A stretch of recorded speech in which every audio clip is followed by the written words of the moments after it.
নিহান, এতদিন পর্যন্ত গেমটাকে তুই কন্ট্রোল করেছিস, কিন্তু আজ থেকে আমি যেভাবে চাইবো তুই ঠিক সেভাবেই চলবি। অন্যদিকে নিজের রুমের মাঝে পায়চারি করছে নওরিন।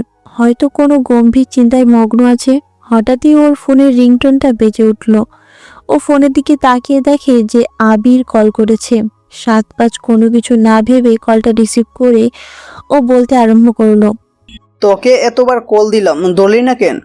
সরি রে, ওয়াশরুমে ছিলাম। আচ্ছা বলো, এতবার কল দিলে কেন? জরুরি কোনো দরকার আছে নাকি? অনেক জরুরি কথা আছে তোর সাথে। বল, কি কথা? ফোনে বলা যাবে না, তুই বরং আমার বাসায় আয়। আচ্ছা ঠিক আছে, কালকে সকালে আসবো। এখন তো রাত হয়ে গেছে, তাই না? না, কালকে না, আজকে, এখনই আয় আমার বাসায়। কি এত জরুরি কাজ যে এখনই যেতে হবে? সেটা আসলে পরে জানতে পারবি। তুই এখন চলে আয় আমার বাসায়। আচ্ছা ঠিক আছে, আসতেছি। আর শোন, রাজকে কিন্তু বলবি না তুই যে আসতেছিস আমার বাসায়। কেন? ভাইকে বললে কি হবে? আরে এত প্রশ্ন কেন করিস? বলছি যে বলবি না, বেশ। আচ্ছা রাখ, আসতেছি। ওকে, তাড়াতাড়ি আয়। হুম। আবির কলটা কেটে দিয়ে তাড়াতাড়ি রেডি হয়ে রাশমিকের রুমের দরজার সামনে গিয়ে মলিন স্বরে বলল। ভাই বসো। আবিরের গলার আওয়াজ শুনে রাশমিক দরজার দিকে তাকিয়ে একটা মুচকি হাসি দিয়ে বলল। আমার রুমে আসতে তোর পারমিশন নেওয়া না লাগে নাকি আজকাল? না, আসলে ভাবলাম বিজি আছো, তাই আর কি। কিছু বলবি? হ্যাঁ ভাই, একটু বাইরে যাব, আসতে দেরি হবে। কেন, কোনো জরুরি কাজ আছে নাকি? রাশমিকের কথার প্রতি উত্তরে আবির মাথা চুলকাতে চুলকাতে বলল। আসলে ভাই ওই আর কি। আচ্ছা যা, আর সাবধানে থাকিস। Okay bye. রাশমিকের সাথে কথা বলা শেষ হলে আবির বেরিয়ে গেল রুম থেকে। ও বেরিয়ে যাওয়ার সাথে সাথে রাশমিকের মুখে একটা রহস্যজনক হাসির উদ্ভব ঘটল, যে রহস্যের উদ্ঘাটন হয়তো খুব তাড়াতাড়ি হবে। প্রায় 40 মিনিটে যাত্রাপথ অতিক্রম করে আবিরের গাড়ি এসে থামলো নওরিনের বাসার সামনে। ও গাড়ি থেকে নেমে বাসার ভেতরে গিয়ে দেখে নওরিন ড্রয়িং রুমের মধ্যে পায়চারি করছে। আবিরকে দেখে নওরিনও কে হাত দিয়ে ইশারা করে সোফায় বসতে বলল। সোফায় বসে আবির নওরিন দিকে তাকিয়ে বলে উঠল। হ্যাঁ বলো, হঠাৎ এত জরুরি তলব কেন? শুনেছিলাম মাফিয়া কিং নিহানের মাথায় নাকি অনেক বুদ্ধি, কিন্তু আজ মনে হচ্ছে ওর মতো বোকা আর একটাও নেই।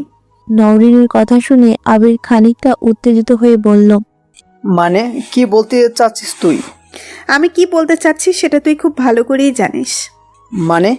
মানে আমি জানি তুই নিহান। আবির আচমকা বসা থেকে দাঁড়িয়ে পড়ল। কি যাতা বলছিস? কে বলেছে তোকে এসব উল্টাপাল্টা কথা বলতে? আমি নিয়ান হতে যাব কেন? তাহলে রাশ কি ভুল পড়েছে, নাকি ভুল দেখেছে, নাকি ভুল শুনেছে, কোনটা? কি বলেছে ভাই? এত উত্তেজিত হওয়ার কিছু নেই, আগে বস, তারপর সব বলছি। নওরিনের কথা মোতাবেক আবির আবার সোফায় বসলে নওরিন বলতে আরম্ভ করলো। তুই আসলে একটা গাধা, বুঝলি? রাশমিককে ট্রেড দিবি ভালো কথা, কিন্তু ওর বাসায় ওর বারান্দায় দাঁড়িয়ে দেবার কি দরকার ছিল? এসে চলা সত্ত্বেও আবিরের পুরো শরীর ঘেমে একাকার। ও হাত দিয়ে কপালের ঘাম মুছতে মুছতে বলল। আরে কি আবুল তাবুল বলছিস? আমি বাইকে ঠেট দিতে যাব কেন? এসব ন্যাকামি বাদ দে তো। কিসের নেকামি? তুই এসব কি বলছিস? আমি কিছুই বুঝতে পারছি না। তুই তো রুমের বারান্দায় বসে রাশমিককে 2বার থ্রেট কল দিসনি? রাশমিককে বলিসনি যে তুই আমাকে আজ রাত 12টায় কিডন্যাপ করবি? আবির নওরিনের দিকে কিছুক্ষণ অবাক দৃষ্টিতে তাকিয়ে থেকে বলল। তুই কি করে জানলি এসব কথা? রাশ বলেছে। ভাই বলেছে মানে? মানে হলো, তুই যখন বারান্দায় দাঁড়িয়ে রাশমিকে থ্রেট কল দিয়েছিলি তখন ও তোকে দেখে ফেলেছে, আর আমাকে কল করে এসব কথা বলেছে। আরও বলেছে যে তোকে যেন মেরে ফেলতে আমি ওকে সাহায্য করি। কিন্তু তুই আমাকে এসব কথা কেন বলছিস? কারণ আমি জানি তুই রাশমিককে মেরে ওর পজিশন হাসিল করতে চাস, আর আমি চাই ওর টাকা। তাই আই একসাথে নিজেদের লক্ষ্যে পৌঁছাই। কিন্তু তুই না বাইকে ভালোবাসিস, সেটার কি হলো? হারে ধর, রাগ তোর ভালোবাসা, আমার তো চাই ওর টাকা। তোর মনে যে এত শয়তানি আছে সেটা যদি আগে জানতাম, তাহলে তোকে অনেক আগে নিজে দলে নিয়ে নিতাম। আবির কথার প্রতি উত্তরে নওরিন হাসতে হাসতে বলল, দূর হারামি। এখন প্ল্যান কি সেটা বল। শোন তাহলে, রাশমিক জানবে যে আমি ওর সাথে থেকে ওকে সাহায্য করতেছি, কিন্তু আমি থাকবো তোর সাথে, আর সুযোগ পেলেই ওকে খতম করে দিব, বুঝলি? বুঝলাম। আজকে তোকে সত্যি সত্যি ডার্ক কুইন মনে হচ্ছে। আয় তোকে একটু আদর করি। এখন না, আগে নিজেদের লক্ষ্যে পৌঁছাই, তারপর সব হবে। তখন যত খুশি আদর করিস, আটকাবো না। এখন বাসায় যা, না হলে আবার রাজ সন্দেহ করবে। কিন্তু আজ রাতে তোর কিডন্যাপিং এর বিষয়টা? কিডন্যাপ করবি, তবে আজকে না, কালকে। মানে আমি কাল রাতের ফ্লাইটে মালয়েশিয়ালে চলে যাব, আর তুই রাজকে কল দিয়ে বলবি যে আমাকে কিডন্যাপ করে মালয়েশিয়া নিয়ে গেছিস।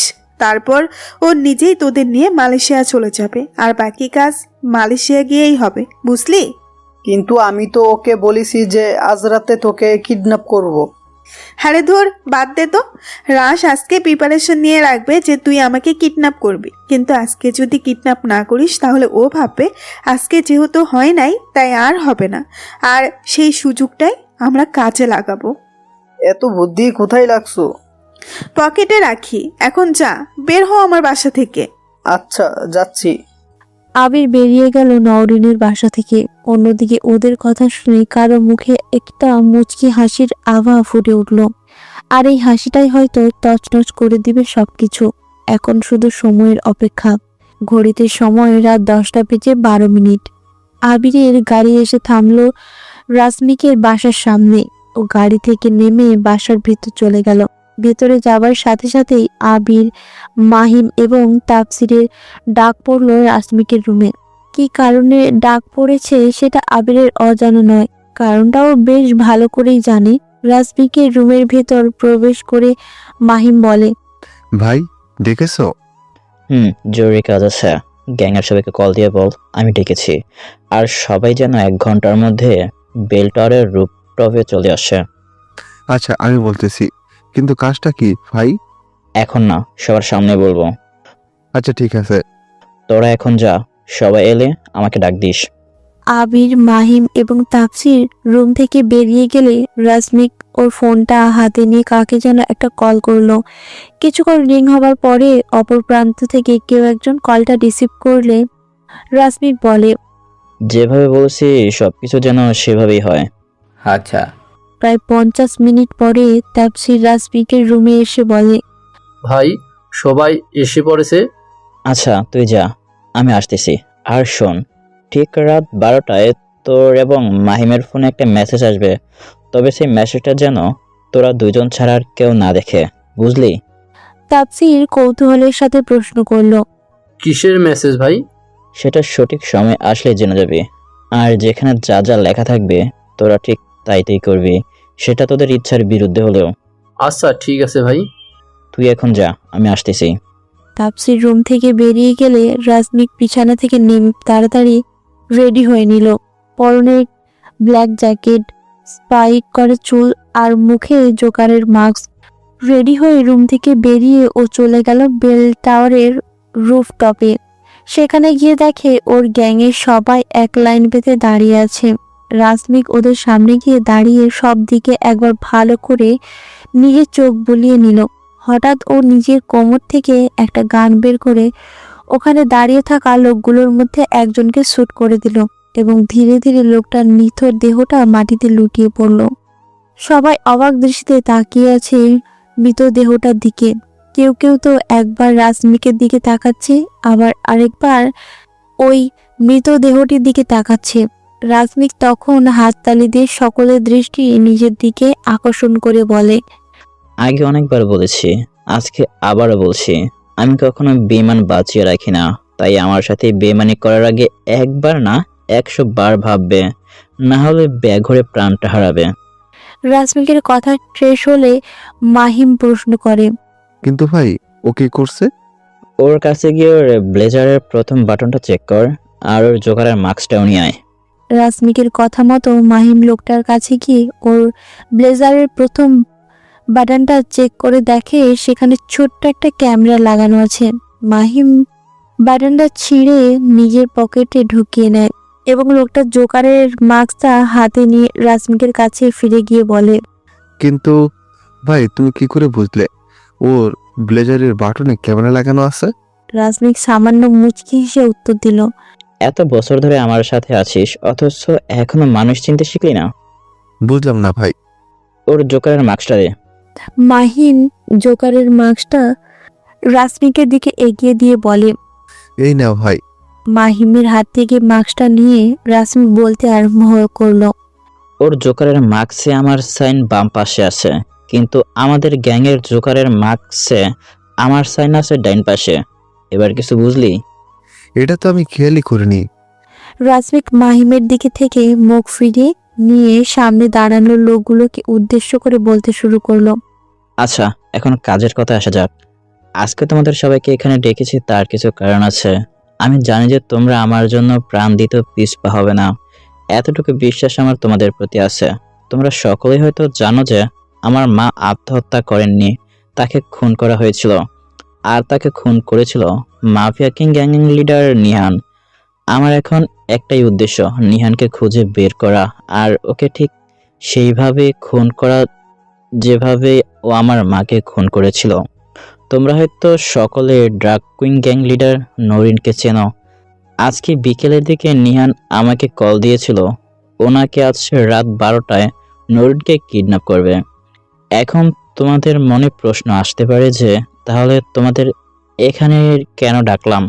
হ্যাঁ, তোমাদের এখানে ডাকার কারণ হলো আমরা আজ নরিনের বাসার সহ ওর বাসার চারদিকে মোট 1 কিলোমিটার জায়গায় কভার করব, যাতে কোনো দুর্ঘটনা না ঘটে।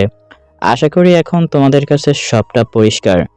আই হোপ তোমরা আমাকে নিরাশ করবে না। এখন যাওয়া যাক। রাশমিকের কথা শেষ হলে সবাই বেরিয়ে পড়লো নরিনের বাসার উদ্দেশ্যে। কিছুক্ষণের মধ্যে ওরা পৌঁছে গেল।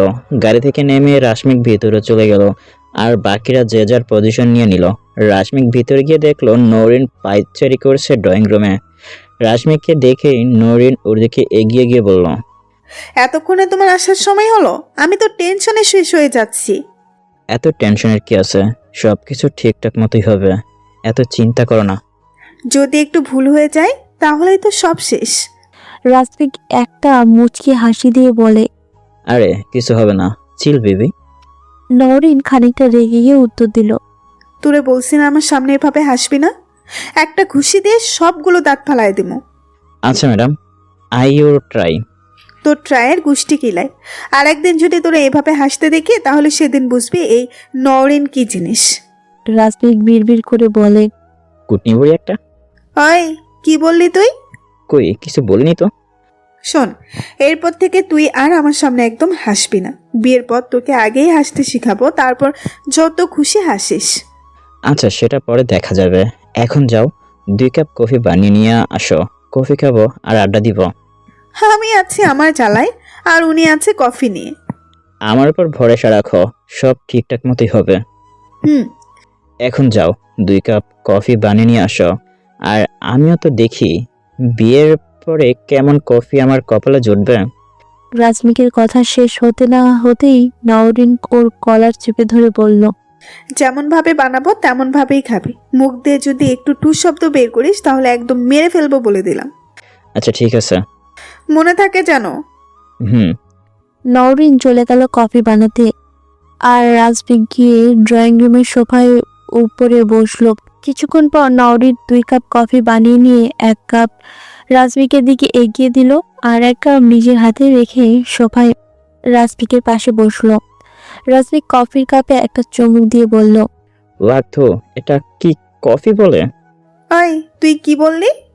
না কিছু না, আমি তো বলেছি এত ভালো কফি আমি কোনোদিনও খাইনি।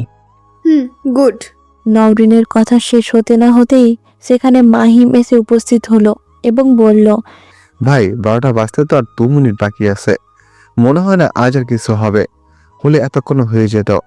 আচ্ছা আর কিছুক্ষণ দেখি, তুই বরং বাইরে গিয়ে একটু দেখ সবকিছু ঠিকঠাক আছে কিনা। আচ্ছা ভাই ঠিক আছে। মাহিম বাহিরে চলে গেল সবকিছু চেক করার জন্য। বাড়ির মেন গেট অতিক্রম করে মাহিম ওর পকেট থেকে মোবাইলটা বের করে দেখে 11:59 বাজে। ও যখন মোবাইলটা পকেটে রাখতে যাবে তখনই ওর ফোনটা হালকা কেঁপে উঠল। ও স্ক্রিনের দিকে তাকিয়ে দেখে অপরিচিত একটা নাম্বার থেকে মেসেজ এসেছে, আর সময়ও ঠিক রাত 12টা। মাহিম যখন মেসেজটা ওপেন করে পড়তে যাবে তখনই একটা বিকট শব্দ শুনেও পেছনে তাকিয়ে দেখে নওরিন বাড়িতে দাউ দাউ করে আগুন জ্বলছে। আবি বেগম তাফসির দৌড়ে মাহিমের কাছে চলে এলো। মাহিম এবং তাফসির একসাথে বাড়িতে বসে পড়ে। ওদের চোখের পানি যেন বাঁধ মানছে না, অঝোর ধারায় ঝরেই চলেছে। চারিদিকে কি ঘটছে তার কোনো হুঁশ নেই ওদের। অন্যদিকে আবির সম্পূর্ণভাবে স্বাভাবিক, ওর যেন কোনো কষ্টই হচ্ছে না। ওর মুখে লেগে আছে একটা বিশ্বজয়ের হাসি। রাসমিক এবং নওরিন গ্যাংয়ের সব লোকজন আগুন নিভাতে ব্যস্ত, আবার অনেকেই ফায়ার সার্ভিসকে কল দিচ্ছে। প্রায় 20 মিনিটের ব্যবধানে সেখানে ফায়ার সার্ভিসের লোকজন এসে উপস্থিত হলো এবং ধীরে ধীরে আগুন নিভাতে সক্ষম হয়। আগুন নিভানো শেষ হলে ফায়ার সার্ভিসের লোকরা ভিতরে চলে যায় এবং কিছুক্ষণ পরে দুটো লাশ স্ট্রেচারে করে গেটের বাইরে নিয়ে আসে। লাশ দুটো পুরোপুরি আগুনে ঝলসে গেছে, যার কারণে বোঝা যাচ্ছে না কোনটা কার লাশ। ঘটনার আকস্মিকতায় মাহিম এবং তাফসির দুজনেই যেন বাকরুদ্ধ হয়ে গেছে। কোনো কথা বের হচ্ছে না ওদের গলা দিয়ে, শুধু চোখ দিয়ে অশ্রুর বন্যা বয়ে যাচ্ছে। ফায়ার সার্ভিসের লোকরা পুলিশকে ইনফর্ম করে এবং পুলিশ এসে লাশ দুটোকে পোস্টমর্টমের জন্য নিয়ে যেতে চাইলে মাহিম গিয়ে ওদের সামনে দাঁড়িয়ে বলে। কোথায় নিয়ে যাচ্ছেন ওদের? মাহিমের কথার জবাবে একজন পুলিশ অফিসার বললেন। পোস্টমর্টম পাঠাবো।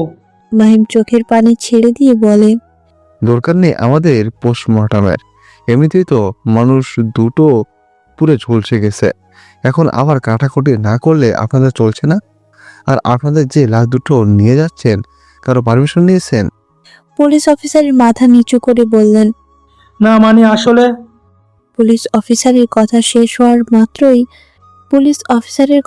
শেষ হওয়া মাত্রই তাফসির বলে, আপনার আর মানে করার দরকার নেই। আমরা আমাদের ভাই ভাবির লাশ পোস্টমর্টম করতে দেব না। আপনারা এখন আসতে পারেন। ধন্যবাদ। পুলিশ অফিসাররা মাথা নিচু করে সেখান থেকে চলে গেল। পুলিশ চলে যাবার কিছুক্ষণ পরে ফায়ার সার্ভিসের লোকজনও চলে গেল এক এক করে। রাজমিক আর নওরিনের গ্যাংয়ের লোকজন ছাড়া আর কেউ নেই ওই জায়গায়। তবে আশ্চর্যের বিষয় হলো সেখানে আবিরের কোনো চিহ্ন পর্যন্ত নেই। কিন্তু পরিস্থিতির প্রেক্ষিতে আবিরের কথা কারোর মাথায় নেই। মাহিম, তাফসির এবং রাকিব ওদের গ্যাংয়ের সবাইকে চলে যেতে বলে, কিন্তু সবার মুখে একটাই কথা, ভাই আর আপুর দাফন কাজ শেষ না হওয়া পর্যন্ত কেউ যাবে না। অগত্যা বাধ্য হয়ে ওরা তিনজন সবাইকে নিয়ে রাসমিক আর নওরিনের সকল কাজ সম্পূর্ণ করলো। দাফন কাজ শেষ করে মাহিম সবাইকে এক জায়গায় জড়ো হতে বলে কিছু কথা বলার উদ্দেশ্যে। আমি জানি আপনারা সবাই ভাই এবং নরনকে অনেক ভালোবাসতেন। আপনারা এতদিন জোকার কিং গ্যাং এবং ডার্ক কুইন গ্যাংয়ের জন্য কাজ করে আসছেন, কিন্তু এখন যেহেতু গ্যাং লিডারই বেঁচে নেই, সেহেতু এই গ্যাং কন্টিনিউ করার কোনো মানে হয় না। তাই আপনারা নিজেদের কর্মস্থান নিজেরা তৈরি করে নিন। আর যদি কারো কোনো আর্থিক সাহায্যের প্রয়োজন হয়ে থাকে তাহলে আমাদেরকে বলবেন, আমরা ব্যবস্থা করে দেব। মাহিমের কথা শেষ হতে না হতেই কোথা থেকে যেন আবির এসে উপস্থিত হলো সেখানে। তবে আগের আবির আর এই আবিরের মধ্যে পার্থক্য আকাশ পাতাল। আবিরকে পুরোপুরি রাসমিকের মতোই লাগছে। পরনে ব্ল্যাক লং কোট, স্পাইক করা চুল আর মুখে জোকারের মাস্ক। সবাই হা হয়ে তাকিয়ে আছে আবিরের দিকে, আর আবিরের গুটি গুটি পায়ে এগিয়ে যাচ্ছে ওদের দিকে। আবির গিয়ে মাহিমের পাশে দাঁড়িয়ে বলতে শুরু করে, কোনো কাজ বন্ধ হবে না, সব কিছুই আগের মতন ঠিকঠাক থাকবে। আমি লিড দিব গ্যাংকে। আবিরের কথা শেষ হলে তাফসির ওকে উদ্দেশ্য করে বলল, আবির, তুই কোথায় থেকে এলি? আর এসব কি যা তা বলছিস? মাথা খারাপ হয়ে গেছে নাকি তোর? মাথা আমার খারাপ হয়নি, মাথা খারাপ হয়েছে তোদের। এতগুলো মানুষকে তোরা হুট করে বলছিস যেতে, ওরা থাকবো কোথায়? ওদের কাছে তো কোনো যাওয়ার জায়গাই নেই। আর ওদের পরিবারের লোকদের কি বা কি হবে? তারা তো না খেয়ে মরবে, তার দায়ভার তোরা নিবি। তাই এখন যেভাবে আসে সব কিছুই সেভাবে থাকবে। কিন্তু কোনো কিন্তু নেই, আজ থেকেই জোকার কিং এবং ডাক কুইংয়ের লিডার সবাই আমার কথা মতে কাজ করবে। যা ভালো বুঝিস কর, কিন্তু দেখিস কারো যেন কোনো ক্ষতি না হয়। তুই তাহলে আয়, আমরা বাসায় যাচ্ছি। কথাটা বলেই তাপসির এবং মাহিম সেখান থেকে চলে আসে। ওরা দুজন ফুটপাতের উপর দিয়ে আনমনে হেঁটে চলছে বাসার উদ্দেশ্যে। হঠাৎ তাপসিরের মনে পড়ে গেল রাসমিকের বলে যাওয়া মেসেজের কথা। আরও ওইখানে দাঁড়িয়ে পড়ল। তাপসিরের এভাবে দাঁড়িয়ে পড়ায় মাহিম ওকে প্রশ্ন করলো। কি হলো, হঠাৎ এইভাবে দাঁড়িয়ে পড়লি কেন? তাপসির মাহিমের দিকে তাকিয়ে বলে, তোর মনে আছে আমি তোকে বলেছিলাম ভাই একটা মেসেজের কথা বলেছিল, আর ওই মেসেজ অনুযায়ী আমাদেরকে কাজও করতে বলেছিল। বলেছিলি। ও শিট, আমি তো একদম ভুলে গেছি। আমার ফোনে ঠিক রাত 12টায় একটা অপরিচিত নাম্বার থেকে মেসেজ এসেছিল, কিন্তু আমি পড়ার আগেই সেখানে ব্লাস্ট হয়ে যায়, তাই আর পড়তে পারিনি। এখন তুই না বললে হয়তো ভুলে যেতাম। তাপসির খানিকটা ভারী গলায় বলল, আমার ফোনেও একটা মেসেজ এসেছিল, কিন্তু ব্লাস্টের কারণে আর পড়া হয়ে ওঠেনি। আচ্ছা, এখন দেখি কি ছিল সেই মেসেজে যেটা ভাই বলে গেছিল। তারপর তাফসির এবং মাহিম পকেট থেকে নিজেদের ফোন বের করলো সেই মেসেজটি পড়ার উদ্দেশ্যে, এবং মেসেজটি পড়ার পরেই ওরা একে অপরের দিকে একবার তাকিয়ে অট্ট হাসিতে মেতে উঠল। নিচের ঠিকানায় এসে পড় জোকার কিং। মেসেজটা পড়ার পরে মাহিম এবং তাফসির একে অপরের দিকে তাকিয়ে অট্ট হাসিতেই মেতে উঠল, এবং হাসতে হাসতে মাহিম বলে, তার মানে ভাই আর নওরিন। হুম আচ্ছা চলো সেখানে যাওয়া যাক। চল। মাহিম এবং তাফসির রওনা দিল ওদের নতুন গন্তব্যের উদ্দেশ্যে। প্রায় 50 মিনিটের যাত্রাপথ অতিক্রম করে মাহিম এবং তাফসির ওদের গন্তব্যস্থলে এসে পৌঁছালো। ওরা ধীর পায়ে গেটের দিকে এগিয়ে গেল। গেট খুলে ভেতরে ঢুকে দেখে চারিদিকে ঘুটঘুটে অন্ধকারাচ্ছন্ন, আলোর রেশ মাত্র নেই কোনো জায়গায়। জায়গাটা যেহেতু ওদের পরিচিত, সেহেতু তাফসির গিয়ে লাইটটা জ্বালিয়ে দিল। লাইট জ্বালাতেই চারিদিকে আলোতে পূর্ণ হয়ে গেল। মাহিম এবং তাফসির সামনের দিকে তাকিয়ে দেখে রাসমিক দাঁড়িয়ে আছে। রাসমিককে দেখে ওদের মুখে একটা বিশ্বজয়ের হাসি ফুটে উঠল। ওরা দৌড়ে গিয়ে জড়িয়ে ধরল রাসমিককে। কিছুক্ষণ পরে রাসমিককে নিচের থেকে ছাড়িয়ে নিয়ে মাহিম বলে, ভাই, তুমি বেঁচে আছো? না, আমি মরে ভূতে তোদের সামনে দাঁড়িয়ে আছি। রাসমিকের কথা শেষ হলে তাফসির মাথা চুলকাতে চুলকাতে বলে, সেটা কিভাবে সম্ভব? ভূত বলে তো কিছু হয়ই নাই, আর ভূত হলে তো আমরা তোমাকে জড়িয়ে ধরতে পারতাম না। জানিসই যখন তাহলে জিজ্ঞেস করছিস কেন? অত কিছু আমাদের জানার দরকার নেই, তুমি যে বেঁচে আছো এটাই অনেক। আচ্ছা, ওই মেসেজের কথা তোরা ছাড়া আর কেউ জানে না তো? না ভাই, শুধু আমরা দুজনেই জানি, কিন্তু এই মেসেজটা আমাদের পাঠালো কে? আর তুমি একা কেন? নওরিন কোথায়? তোমাকে বেঁচেই বা গেল কি করে? ব্লাস্টটা যেভাবে হয়েছিল তাতে তো আমাদের বাঁচার কথা না। আর ওই লাশ দুটো বা কাদের ছিল? হইছে, এবার একটু দম নে। এতগুলো প্রশ্নের উত্তর একসাথে কিভাবে দিব? রাসমিকের কথার প্রেক্ষিতে মাহিম বলল, আচ্ছা, একটা একটা করে উত্তর দাও। তোদের সব প্রশ্নের উত্তর দিচ্ছি, আগে চল বসে নেই। অতঃপর রাসমিক, তাপসির এবং মাহিম তিনজন তিনটা চেয়ার টেনে বসলে মাহিম সর্বপ্রথম বলে উঠল, এবার বলো। তোদের ওই মেসেজটা পাঠিয়েছিল Shraban, cobra king gang leader. Noreen ভিতরে রেস্ট নিচ্ছে, আর বেঁচে আছি কারণ ব্লাস্ট হওয়ার আগেই আমরা সেখান থেকে বেরিয়ে গিয়েছিলাম। বাকি রইল লাশের কথা। লাশ দুটো মাফিয়া কিং গ্যাং দুইজনের। ব্লাস্ট হবার আগে তোমরা বেরিয়ে গিয়েছিলে, বুঝলাম না ঠিক। ওখানে যে ব্লাস্ট হবে সেটা আমি আগে থেকে জানতাম। ওটা আমারই প্ল্যান ছিল। প্ল্যান মানে? মানে নরিনের বাসায় ব্লাস্ট হওয়া, আমাদের ওখান থেকে বেরিয়ে আসা, সবার কাছে নিজেদের মৃত প্রমাণ করা, সবকিছুই আমার প্ল্যান মোতাবেক হয়েছে। কিন্তু এ তো কিছু কেন? আমরা যে নিহানকে খুঁজতেছি সে কে জানিস? কে? রাসমিক একটা দীর্ঘশ্বাস ফেলে বলল। আবির। এসব কি বলছো ভাই? আবির কিভাবে নিহান হতে পারে? আর ও তো আম্মুকে খুব ভালোবাসতো। ও কখনো এতটা নিকৃষ্ট একটা কাজ করতে পারে না। আমি হয়তো সেটাই বিশ্বাস করতাম যদি নিজ চোখে না দেখতাম। মানে? নিহান আমাকে গতকাল সন্ধ্যায় কল করেছিল। ও আমাকে বলেছিল যে রাত 12টায় নরিনকে কিডন্যাপ করবে। আর সেই কলটা আমাকে কোথা থেকে করা হয়েছিল জানিস? কোথায় থেকে? আমার নিজের বাসা থেকে। মাহিম এবং তাপসির দুজনেই বেশ অবাক হলো রাসমিকের কথা শুনে। তাপসির জিজ্ঞেস করে, বুঝলাম না ভাই। কলটা আমাকে আবির করেছিল। তুমি কিভাবে জানলে? নিহারের নাম্বার থেকে কল আসার পর আমি বারান্দায় যাই ওর সাথে কথা বলার জন্য।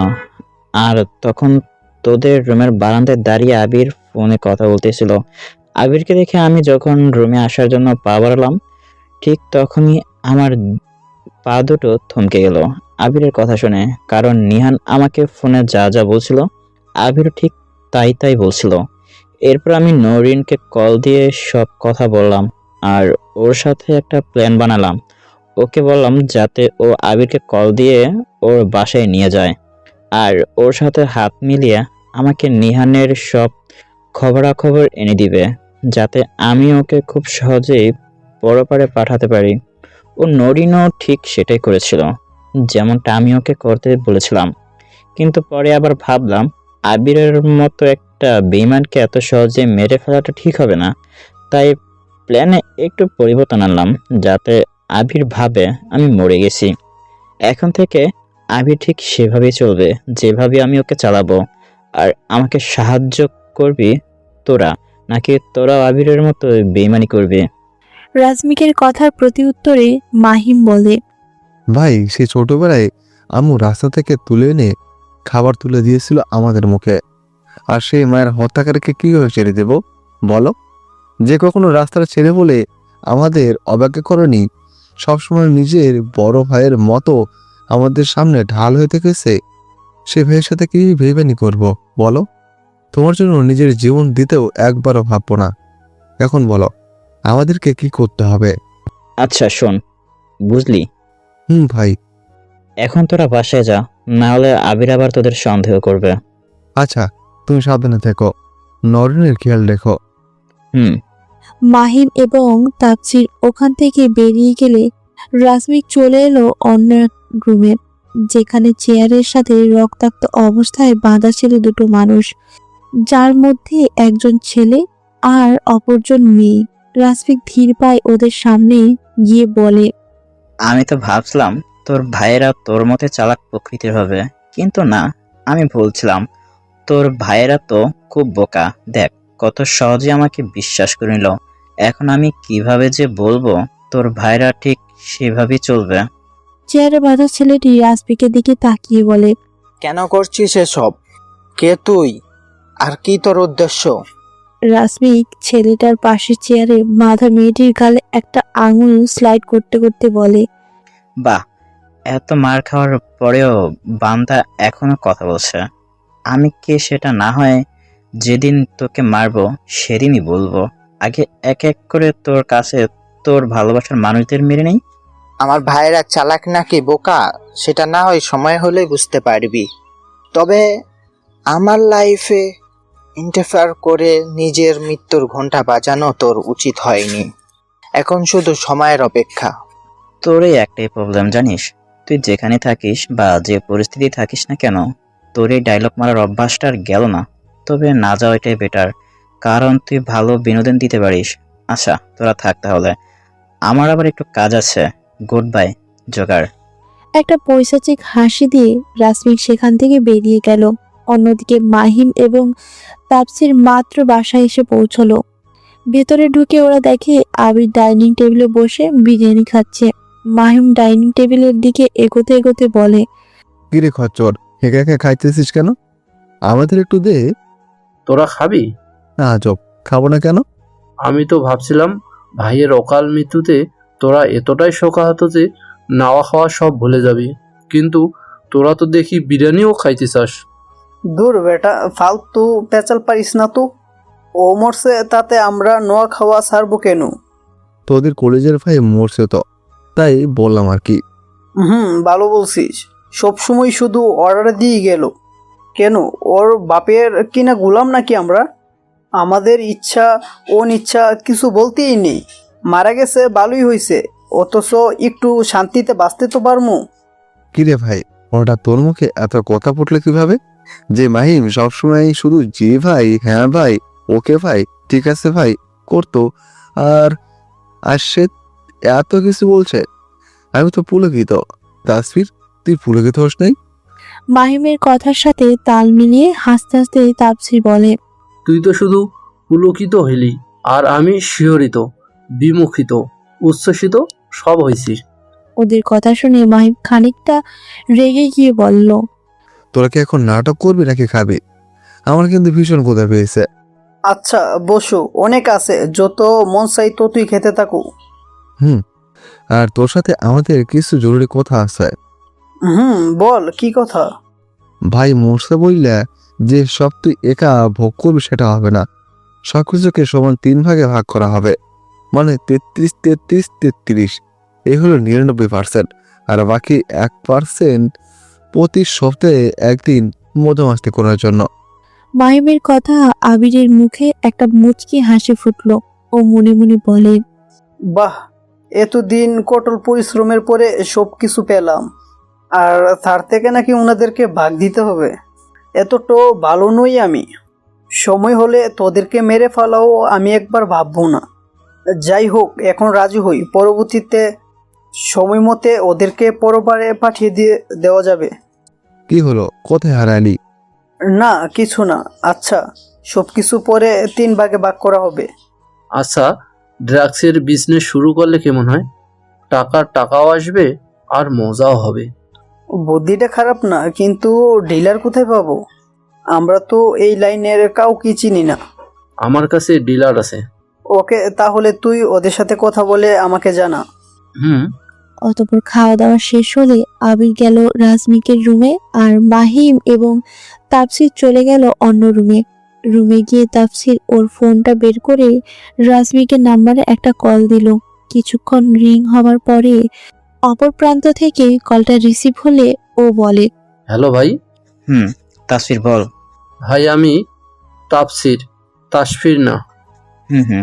মুখ ফসকে বেরিয়ে গেছে আর কি। এখন বল, কেন কল দিয়েছিস? আবির ড্রাগসের বিজনেস করতে রাজি হয়ে গেছে। এখন শুধু একটা ডিলার লাগবে। It's a very good news. আচ্ছা, আমি সব কিছু ব্যবস্থা করছি। তোরা ঠিক রাত 9টায় লেকের সামনে চলে যাবে, আর খেয়াল রাখবি আবিরের কাছে যেন কোনো গান না থাকে, তাহলে কিন্তু প্ল্যানটা সাকসেসফুল হবে না, বুঝলি? আচ্ছা ভাই, আমরা সময় মতো পৌঁছে যাব। এখন রাখলাম তাহলে। ওকে। কলটা কেটে দিয়ে তাপসির আনমনা হয়ে বিছানায় বসে পড়ল। মাহিম বিষয়টা লক্ষ্য করে তাপসিরকে বলল, কি রে, কি হলো? ভাই কেমন জানি পরিবর্তন হয়ে গেছে। কেন, কি হয়েছে? ভাই আমাকে একটু আগে তাসফির বলে ডাকলো, তাছাড়া আমি ভাইকে কখনো এমন ঐশাসিক হাসতে দেখিনি। হয়তো একটু টেনশনে আছে, তাই মুখ ফসকে বেরিয়ে গেছে। বাদ দে এগুলো। কি বললো ভাই? আজ রাত 9টায় লেকের পাড়ে যেতে বলেছে, আর আবিরের কাছে যেন কোনো গান না থাকে সেটাও খেয়াল রাখতে বলেছে। আচ্ছা চল, আবিরকে গিয়ে বলে আসি। হুম। অতঃপর ওরা দুজন আবিরের রুমে চলে গেল এবং সবকিছু আবিরকে বুঝিয়ে বলল। ঘড়ির কাঁটায় রাত 9টা ছুঁই ছুঁই। আবিরদের গাড়ি এসে থামলো লেকের পাড়ে। আবির, মাহিম এবং তাফসির গাড়ি থেকে নেমে দেখে ওদের থেকে কিছুটা দূরে একজন লোক দাঁড়িয়ে আছে, হাতে একটা ব্রিফকেস নিয়ে। ওরা তিনজন ধীর পায়ে এগিয়ে গেল লোকটার দিকে। লোকটার সামনে এগিয়ে তাফসির কিছুটা শান্ত গলায় বলে, জেনে জানছেন? লোকটার হাতে থাকা ব্রিফকেসের দিকে ইশারা করে বলল। টাকা? তাপসির নিজের ব্রিফকেসটা সামনের দিকে এগিয়ে দিয়ে বলল। এই নিন। ব্রিফকেস আদান প্রদান শেষ হলে ওরা যখন চলে আসতে যাবে, হঠাৎ তার পেছন থেকে একটা গড়ি এসে লাগে ওই লোকটার মাথায়। আবির নিজের দৃষ্টি সামনের দিকে স্থাপন করে লক্ষ্য করলো 5 জন লোক কালো স্যুট এবং হাতে পিস্তল নিয়ে দাঁড়িয়ে আছে। আবির নিজের কোমরের হাত দিয়ে অনুভব করলো ওর সাথে গান নেই। অন্যদিকে মাহিম ও তাসফির ওদেরকে মারতে ব্যস্ত হয়ে পড়েছে। এক এক করে সবাইকে মেরে ফেলে ওরা দুজন। আবির ওদের দুজনের দিকে তাকিয়ে একটা হাসি দিয়ে যখন পিছনে ঘুরে চলে আসতে যাবে, ঠিক তখনই মাহিম লক্ষ্য করলো একটা লোক আবিরের উদ্দেশ্যে পিস্তল তাক করে আছে গুলি করার জন্য। লোকটাকে মারার আগে সে গুলি চালিয়ে দেয় এবং মাহিম আবিরকে ধাক্কা দিয়ে সরিয়ে দেওয়ার কারণে গুলিটা এসে লাগলো মাহিমের গায়ে। তাপসির ওই লোকটাকে সাথে সাথে শুট করে। আবির এবং তাপসির তাড়াতাড়ি মাহিমকে নিয়ে হাসপাতালের উদ্দেশ্যে রওনা দিল। অন্যদিকে রাসমিকের ফোনে একটা মেসেজ আসলো। Plan successful. মেসেজটা দেখে রাসমিক একটা পৈশাচিক হাসি দিয়ে চলে গেল চেয়ারে বাঁধা ওই মানুষ দুটোর কাছে। তোর জন্য একটা ব্রেকিং নিউজ আছে, বুঝলি? তোর আদরের কলিজার ভাই মাহিমের গুলি লেগেছে। কি? কিভাবে? আরে আরে, এত উত্তেজিত হোস না, এটা শরীরের জন্য ক্ষতিকর। তবে চিন্তা করিস না, ও মরবে না। এটা তো আমার একটা প্ল্যান মাত্র। ও মরলে যে আমার প্ল্যানটাই সাকসেস হবে না। আসলে তুই চাইছিস কি বলতো? শুনতে চাস আমি কি চাই? আচ্ছা শোন, আমি তোর খুব কাছের মানুষদের, ভালোবাসার মানুষদের এক এক করে মৃত্যু চাই। কিন্তু কেন? কারণ তোকে বোঝাতে চাই, যখন প্রিয় মানুষটা, ভালোবাসার মানুষটা আমাদের ছেড়ে চলে যায়, তখন ঠিক কতটা কষ্ট হয়। তোর ভালোবাসার মানুষ তোকে ছেড়ে চলে গেছে, তার সাথে আমার কি সম্পর্ক? কারণ তুই তাকে খুন করেছিস। খুন করেছি? কাকে খুন করেছি আমি? সেটা তো এখন বলবো না। বলবো, তবে তোকে মারার কিছুক্ষণ আগে। আর তোর মৃত্যুর সিরিয়ালটা একটু পিছনে। আগে আবির, মাহিম, তাসফির, নরিন এদেরকে মেরে নেই, তারপর না হয় তোকে ধীরে ধীরে মারা যাবে। ততদিন পর্যন্ত বরং তুই ওদের মৃত্যুর তাণ্ডব দেখ। আমাকে মেরে ফেলতে হলে এখনই মেরে ফেল, না হলে পরে সেই সুযোগটা পাবি না। রাসমিক ছেলেটার মাথায় পিস্তল তাক করে বলে।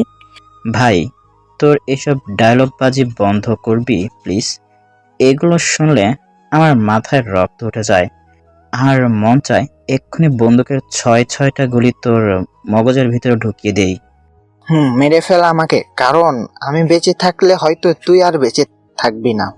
তাছাড়া তোর বয়সও তো অল্প, মনে হয় না এখনো বিয়ে শাদী করছিস।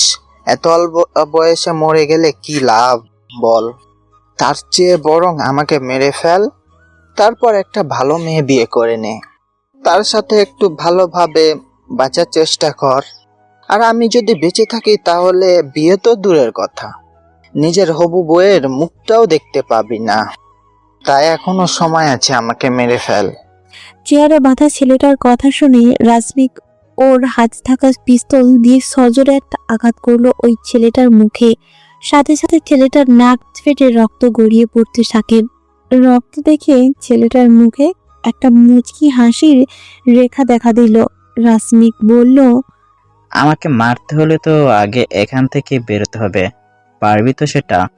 যাই হোক, অনেক কথা বলে ফেললি, এখন আমি যাই, অনেক গুরুত্বপূর্ণ কাজ আছে। ওটির সামনে দাঁড়িয়ে আছে আবির এবং তাপসির।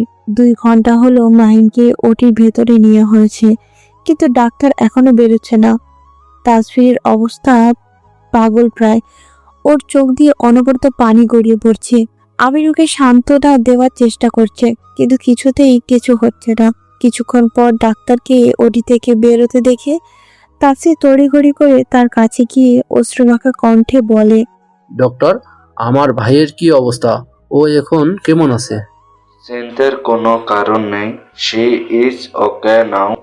ওনাকে একটু পরে কেবিনে দেওয়া হবে, আপনারা চাইলে তখন দেখা করতে পারেন। Thank you so much doctor. My pleasure. ডাক্তার চলে যাওয়ার অল্প কিছুক্ষণ পরেই মাহিমকে বেডে দেওয়া হলো। আবির এবং তাপসির কেবিনে ঢুকে দেখে মাহিম এখন ঘুমিয়ে আছে। মাহিমকে ঘুমন্ত অবস্থায় দেখে আবির তাপসিরকে উদ্দেশ্য করে বলে, তাপসির, মাহিম তো এখনো ঘুমিয়ে আছে। তুই বরং ততক্ষণে ওর জন্য ওষুধ আর খাবার নিয়ে আস। আমি এখন যাচ্ছি। আচ্ছা ঠিক আছে। তাপসি কেবিন থেকে বেরিয়ে যাবার খানিক সময় বাদেই মাহিমের জ্ঞান ফিরল। মাহিম মিটমিট করে তাকিয়ে তাপসিকে কোথাও না দেখতে পেয়ে কিছুটা উত্তেজিত হয়ে বলে, তুই কেন? তাসফির কোথায়? ওর আবার কিছু হয়নি তো? আরে তুই এখন এই শরীরে উত্তেজিত হইস না। তাপসির এখন ঠিক আছে, ও এখন তোর জন্য ওষুধ আনতে গেছে। এই তো এখনই চলে আসবে। ও, তার আগে বল, তুই আমার জন্য তোর জীবন ঝুঁকিতে ফেললি কেন? তোরা আমার ভাই, তোদের জন্য নিজের জীবন দেওয়ার আগেও একবার ভাববো না। কিন্তু তাই বলে আমার কিছু হবে না, এখন বাদ দে এইসব কথা। হুম। অন্যদিকে দরজার বাইরে দাঁড়িয়ে থাকা একটি কালো অবয়ব ওদের কথা শুনে হাসতে হাসতে অন্ধকারে মিলিয়ে গেল। ফার্মেসিতে যাওয়ার পথে তাফসির রাসমিকের নাম্বারে একটা কল দিল। হ্যালো ভাই। হ্যাঁ বল। ভাই, আবির মাহিমকে এখন অন্ধের মতো বিশ্বাস করে। আবার সেই পৈশাচিক হাসির আওয়াজ শুনতে পেল তাফসির। বাহ, একটা মিথ্যা নাটক যে এত সহজে কাজটা করে দেবে সেটা ভাবিনি। হুম। এখন রাখি, পরে কথা হবে। আর আবিরের সব খবরাখবর আমাকে টাইম টু টাইম দিবি। আচ্ছা ঠিক আছে। কলটা কেটে গভীর চিন্তার মাঝে নিমজ্জিত হলো তাফসির। আসলেই কি এটা রাসমিক নাকি কোনো বহুরূপী? রাসমিকের হাসিটা প্রতিনিয়ত কুড়ে কুড়ে খাচ্ছে ওকে। কারণ ছোটবেলা থেকে আজ পর্যন্ত কোনোদিন রাসমিককে এভাবে হাসতে দেখেনি ও।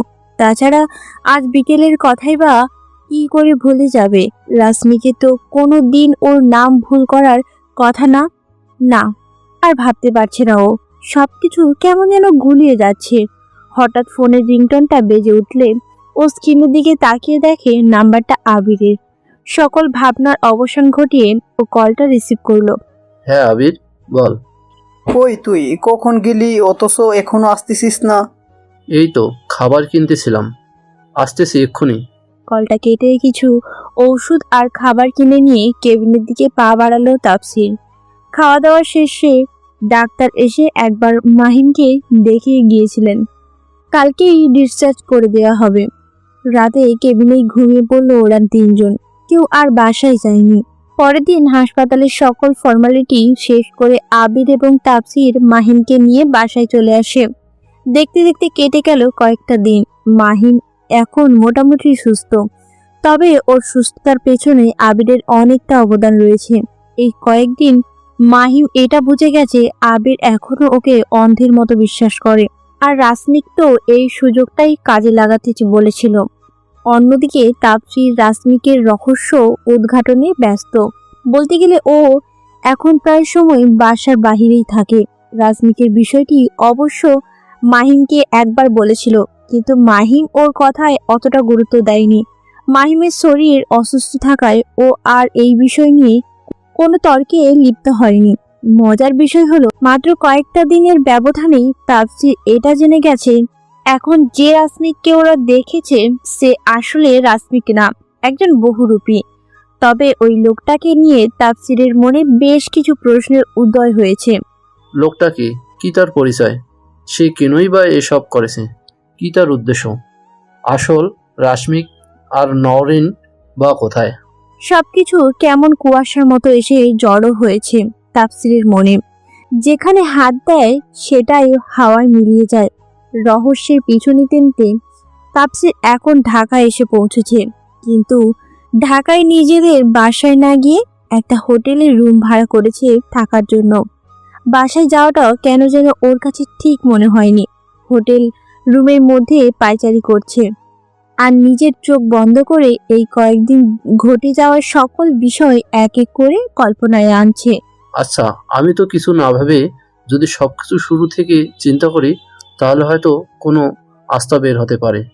একটা খাতা এবং একটা কলম নিয়ে বিছানায় বসে প্রথম থেকে ঘটে যাওয়া সকল বিষয় খাতায় নোট করে ও। ফোনে অপরিচিত নাম্বার থেকে মেসেজ আসে, ব্লাস্ট হওয়া, রাসমিক এবং নওরিনের সেখান থেকে বেরিয়ে যাওয়া। তবে মেসেজের জটটা খুলতে হয়তো তাফসির সক্ষম হয়েছে, কারণ মেসেজের কথাটা রাসমিক ওকে আগেই বলেছিল। তাই আর সাতপাঁচ কোনো কিছু না ভেবে নিজের ফোনটা হাতে নিয়ে সেই মেসেজে পাঠানোর নাম্বারে কল দিল। কিছুক্ষণ রিং হবার পর কলটা রিসিভ হলো। অপর প্রান্ত থেকে ভেসে আসা মানুষটির কণ্ঠস্বর তাপসির কাছে বেশ পরিচিত মনে হলো। হ্যাঁ তাসফির বল, হঠাৎ এতদিন পর এই বাড়িটাকে মনে পড়লো? শ্রাবণ ভাই, কেন, সন্দেহ আছে নাকি? এইটা তোমার নাম্বার? কিন্তু কেন? আর তুই এভাবেই বা কথা বলছিস কেন? তুমি এখন কোথায় আছো? তোমার সাথে কি কিছু জরুরি কথা ছিল? আমি তো গাড়িতে কুমিল্লা থেকে ঢাকায় আসতেছি। আর কিসের দরকার? সেটা ফোনে বলা যাবে না। তুমি আমার সাথে দেখা করতে পারবে। পারবো। তুই বরং এক কাজ কর, 2 ঘন্টা পরে টেক আউটে আয়, ওখানেই কথা হবে। আচ্ছা ঠিক আছে, এখন তাহলে রাখি। ওকে। শ্রাবণের কলটা কাটার সাথে সাথে স্ক্রিনে মাহিমের নাম্বারটা জলজল করে উঠল। প্রথমে কলটা রিসিভ করতে না চাইলেও পরে কিছু একটা ভেবে কলটা রিসিভ করে বলে, হ্যাঁ মাহিম, বল। কই তুই? আমি একটু ঢাকায় আছি কাজের জন্য। তুই কখন ঢাকা গেলি? আর কি কাজ? আমাকে জানালি না কেন? তোকে পরে সব খুলে বলবো। তুই ওই দিকের খেয়াল রাখিস। এখন রাখলাম। আচ্ছা ঠিক আছে, সাবধানে থাকিস। তুইও। কলটা কেটে তাপসির ওয়াশরুমে চলে গেল শাওয়ার নেওয়ার জন্য। ওয়াশরুম থেকে বের হয়ে তাড়াতাড়ি রেডি হয়ে বেরিয়ে পড়ল টেক আইটির উদ্দেশ্যে শ্রাবণের সাথে দেখা করতে। তবে রাস্তায় অনেক জ্যাম থাকার কারণে 20 মিনিট লেট হয়ে গেল গন্তব্যস্থানে পৌঁছাতে। রিক্সা টেক আউটের সামনে এসে থামলে তাপসি তড়িঘড়ি করে রিক্সা থেকে নেমে ভেতরে গিয়ে দেখে শ্রাবণ এখনো পৌঁছায়নি। তাই ও কর্নারের একটি টেবিলে বসে শ্রাবণের আসার অপেক্ষা করতে থাকে। হঠাৎ ওর চোখ আটকে গেল গেটের দিকে, কারণ নওরিন কয়েকটা মেয়ের সাথে হাসতে হাসতে গেট থেকে বের হচ্ছে। বসা থেকে উঠে দৌড়ে গেটের কাছে চলে যায়। গেট থেকে বেরিয়ে দেখে নওরিন আর সেই মেয়েগুলো একটা কালো গাড়িতে উঠেছে। তাপসি যখনই ওদের কাছে যেতে নিবে তখনই অন্য একটা কালো গাড়ি এসে থামলো ঠিক ওর সামনে। গাড়িটাকে অতিক্রম করে সামনের দিকে এগোতে গিয়ে লক্ষ্য করলো নওরিনের গাড়ি চলে যাচ্ছে। তাই আর বৃথা চেষ্টা না করে গাড়ির নাম্বারটা নিজের ফোনে নোট করে নিল। কাঁধে কারো হাতে স্পর্শ পেয়ে পেছনে তাকিয়ে দেখে শ্রাবণ দাঁড়িয়ে আছে। তুই এইভাবে রাস্তায় দাঁড়িয়ে কি করছিস? আর কখন এসেছিস? এই তো কিছুক্ষণ হলো। কথা কি এখানে দাঁড়িয়েই বলবি নাকি ভেতরে যাবি? কি যে বলো ভাই, চলো ভিতরে চলো। চলো। অতঃপর শ্রাবণ এবং তাফসির ভেতরে গিয়ে কর্নারের এক টেবিলে বসলে শ্রাবণ বলে, এবার বল, কি তোর জরুরি কথা? তুমি আমাকে আর মাহিমকে মেসেজ পাঠিয়েছিলে? রাজ পাঠাতে বলেছিল, কিন্তু হঠাৎ এই কথা জিজ্ঞেস করেছিস কেন? দরকার আছে। আচ্ছা ভাই, তোমাকে তার কোনো প্ল্যানের ব্যাপারে বলেছিল? ব্লাস্টের কথা বলেছিল। ওই ব্লাস্টটা আমি করেছিলাম রাজের কথা মোতাবেক। কিন্তু হঠাৎ এগুলো জিজ্ঞেস করছিস কেন? কোনো সমস্যা হয়েছে নাকি? তেমন কিছু না। আচ্ছা, তুমি লাস্ট কবে ভাইয়ের সাথে কথা বলছিলা? এই তো পরশু দিন। ভাইয়ের কোনো কিছু অস্বাভাবিক মনে হয়নি? কেন, কিছু কি বলছিস? আমার কাছে তো সব কিছুই অস্বাভাবিক মনে হয়েছে। সবচেয়ে বড় বিষয় হলো ওর হাসি। আমি ওকে কোনো দিন অমন পৈশাচিক হাসি আসতে দেখিনি। তাপসির মাথা নিচু করে বিষণ্ণ গলায় বলে, জানি।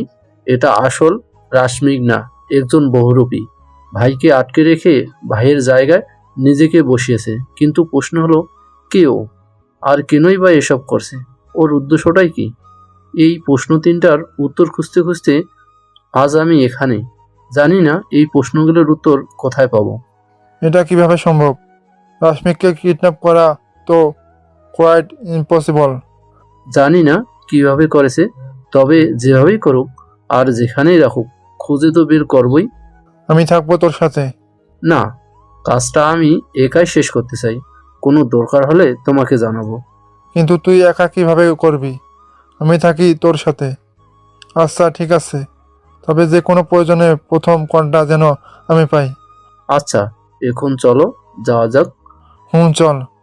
টেক আউট থেকে বেরিয়ে ওরা শ্রাবণের গাড়ির সামনে এসে দাঁড়ালে শ্রাবণ বলল, কোথায় যাবি এখন? ছোট একটা কাজ আছে, সেখানেই যাব।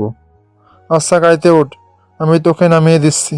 না ভাই, তার কোনো দরকার হবে না। তুমি যাও, আমি একাই পারবো। সমস্যা নেই। আচ্ছা ঠিক আছে বাই। ভাই। শ্রাবণ চলে গেল।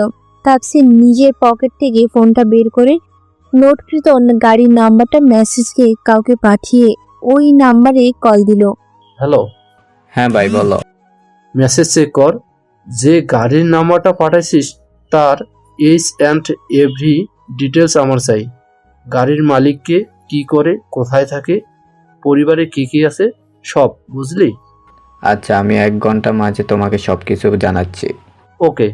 1 ঘন্টা পর আবার ওই নাম্বার থেকে কল আসলে তাপসির কলটা রিসিভ করে বলে, বল, কি জানতে পারলি? ভাই, গাড়ির মালিকের নাম আশরাফ মোহাম্মদ। পরিবার বলতে শুধু একটা মেয়ে আছে। ধানমন্ডিতে 9 বাসা, বাড়ি নাম্বার 205। আচ্ছা ঠিক আছে। কলটা কেটে রওনা দিল ওই বাড়ির উদ্দেশ্যে। কিন্তু অন্য আরো একটা বিষয় নিয়ে না ভেবে পারছে না ও।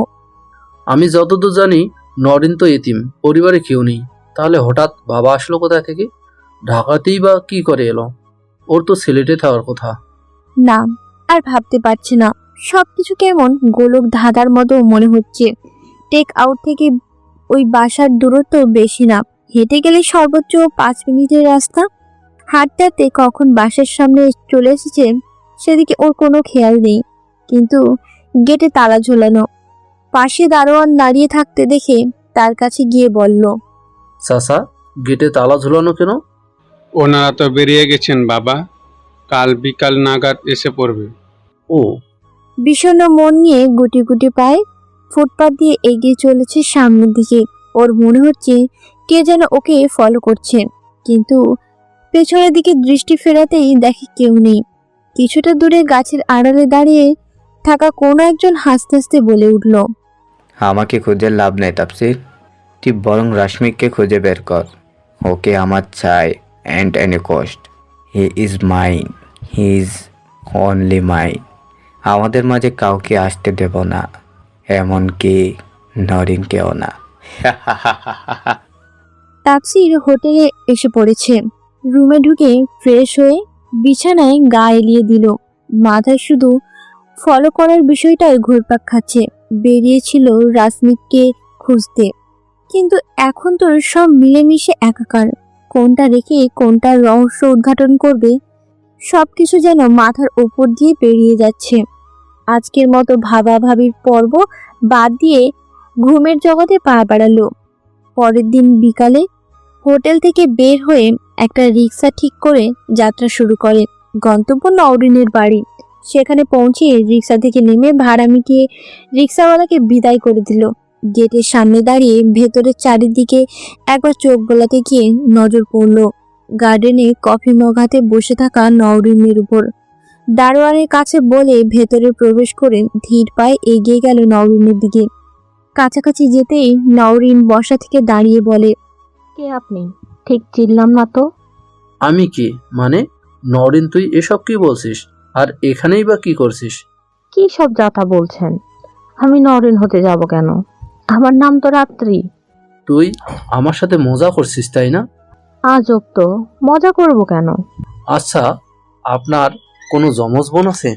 আছে না ছিল, ছোটবেলায় হারিয়ে গেছে। কিন্তু আপনি কি করে জানলেন বলুন তো? নিজের বোন ফিরে পেতে চান? অবশ্যই। আমি জানি আপনার বোন কোথায়, কিন্তু ও একটা বিপদে পড়ছে, আর ওকে সেই বিপদ থেকে উদ্ধার করার জন্য আমার আপনার সাহায্য দরকার। কিসের বিপদ? তাছাড়া আমি আপনাকে বিশ্বাস করব কিভাবে যদি মিথ্যা বলে থাকেন? তাপসির নিজের ফোন থেকে একটা ছবি বের করে রাত্রির সামনে ধরল। ছবিটা দেখার পরে নিজের অজান্তেই রাত্রির চোখ দিয়ে দুফোঁটা অশ্রু গড়িয়ে পড়ে। ছবিতে যে মেয়েটিকে দেখছেন ওর নাম নওরিন, আর পাশে যে ছেলেটা দাঁড়িয়েছে ওর নাম আশমিক। ওরা একে অপরকে ভালোবাসে। ভালোবাসি শব্দটা কানে পর্দায় গিয়ে বাড়ি খাবার সাথে সাথে রাত্রির হাস্যোজ্জ্বল মুখে মলিনতার ছাপ ফুটে ওঠে। ওরা কিসের বিপদে পড়েছে, আর আমি আপনাকে কিভাবে সাহায্য করতে পারি? ওদেরকে কিডন্যাপ করা হয়েছে। বর্তমানে একজন বহুরূপী রাশমিক ভাইয়ের জায়গায় আছে। রাশ ভাই এবং নওরিনকে খুঁজে বের করার জন্য আপনার সাহায্য আবশ্যক। আচ্ছা বলুন, কি সাহায্য করতে পারি আমি? শোনেন তাহলে, বুঝলেন? বুঝলাম। সিলেট কবে যেতে হবে? এখন রওনা দিলে পৌঁছাতে পৌঁছাতে রাত 12টা বেজে যাবে এবং ওই সময়টা আমাদের কাজ করার জন্য পারফেক্ট। তাহলে কি এখনই রওনা দেবেন? জি। কেন, আপনার কোনো সমস্যা হবে এখন বের হলে?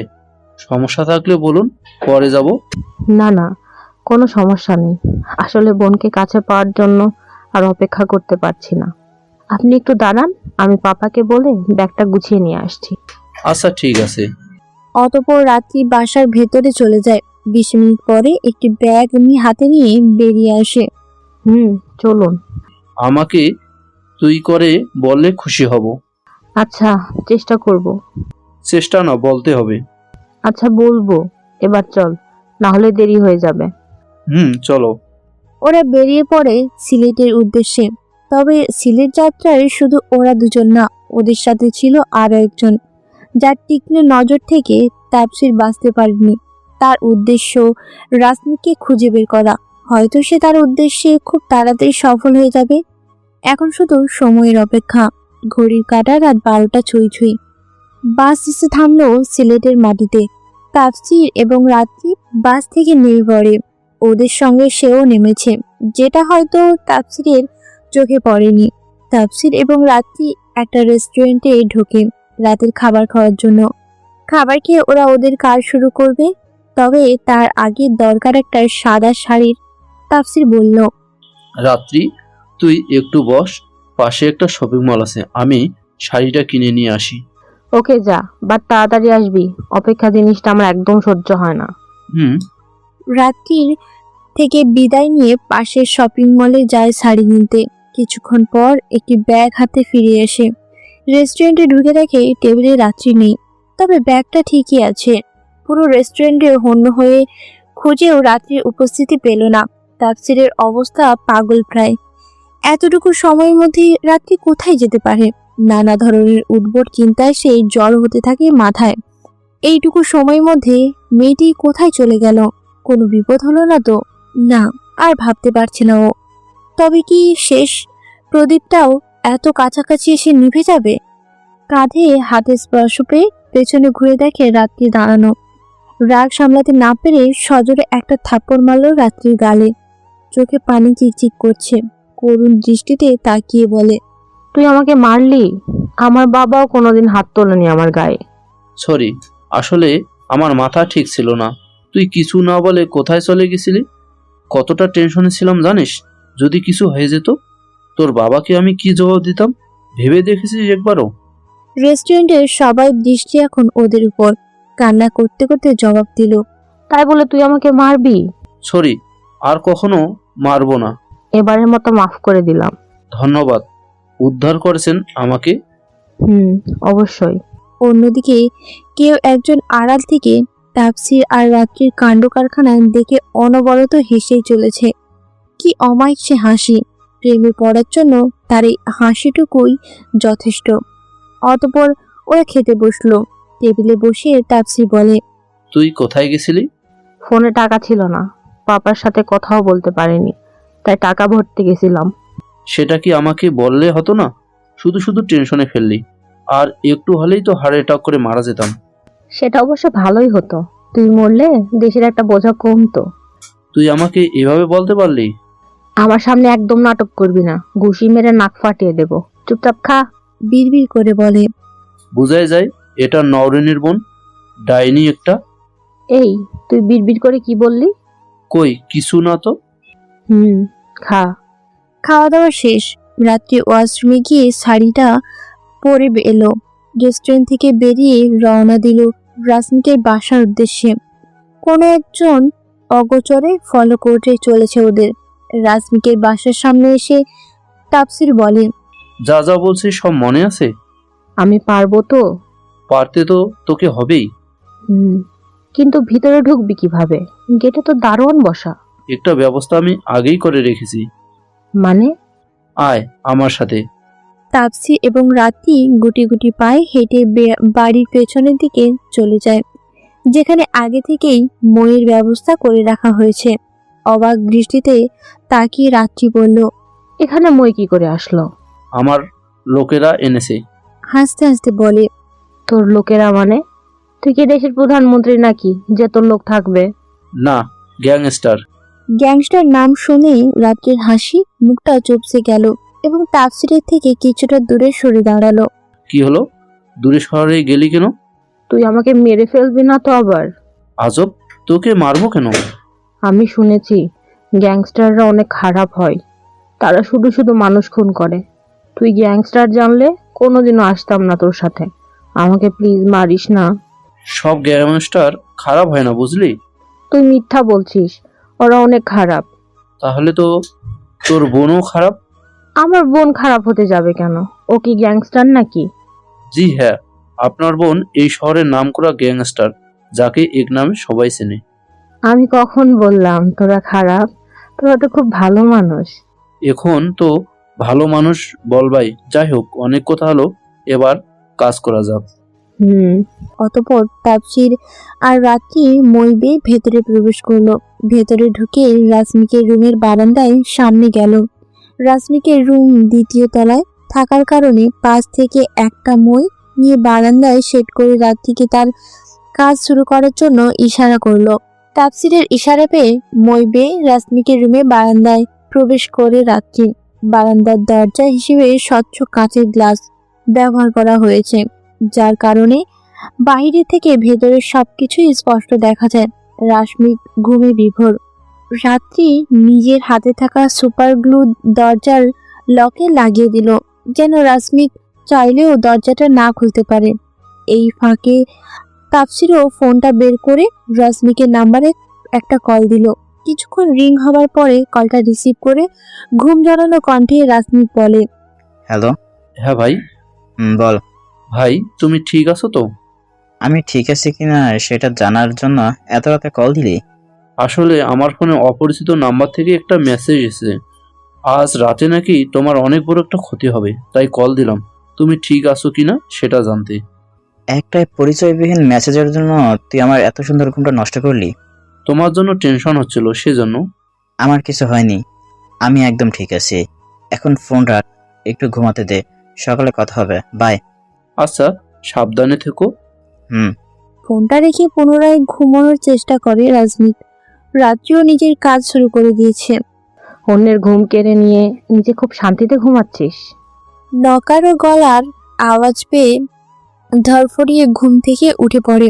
রাজমিক আশেপাশে চোখ বুলিয়ে বোঝার চেষ্টা করলো একটু আগে ঘটে যাওয়া বিষয়টা ঠিক কি ছিল, কার গলার আওয়াজ ছিল ওটা।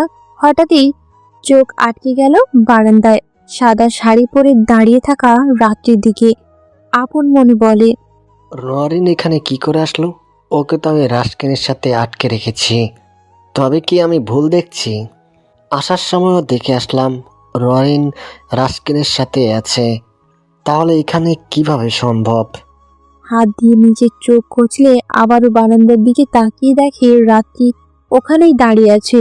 রাশমিকের অবস্থা দেখে হাসতে হাসতে বলে, অবাক হচ্ছিস? নরিন তুই এখানে? তোকে তো আমি... আমাকে তো তুই কি আটকে রেখেছিস, তাই তো? হ্যাঁ, আটকে তো রেখেছিস, তবে আমার শরীরটাকে, কিন্তু আত্মাটাকে কিভাবে আটকে রাখবি? কাঁপা কাঁপা গলায় বলল, আত্মা মানে? তুই তো বেঁচে আছিস। বেঁচে ছিলাম, এখন আর নেই। তুই আমাকে অনেক কষ্ট দিয়েছিস, তবে যদি শুধু আমাকে কষ্ট দিতিস তাহলে হয়তো তোকে মাফ করে দিতাম, কিন্তু না, তুই আমার কলিজায় আঘাত করেছিস। এখন তো তোকে মরতেই হবে। তুই মারবি আমাকে? দাঁড়া, তোর ব্যবস্থা করছি। তড়িঘড়ি করে বিছানা থেকে নেমে বেড সাইড টেবিলে ড্রয়ারে রাখা গানটা বের করে বারান্দার দিকে তাক করলো। দেখে কেউ নেই। দৌড়ে বারান্দার কাছে এসে দরজা খোলার চেষ্টা করলো, কিন্তু পারল না। বৃথা চেষ্টা না করে বিছানায় গিয়ে বসে হাসতে হাসতে বলে, আমিও কেমন বোকা। নরেন এখানে কিভাবে আসবে? ওকে তো আমি আটকে রেখেছি। তবুও সন্দেহ দূর না হওয়া নিজের চোখে দেখে আসার জন্য মনস্থির করলো।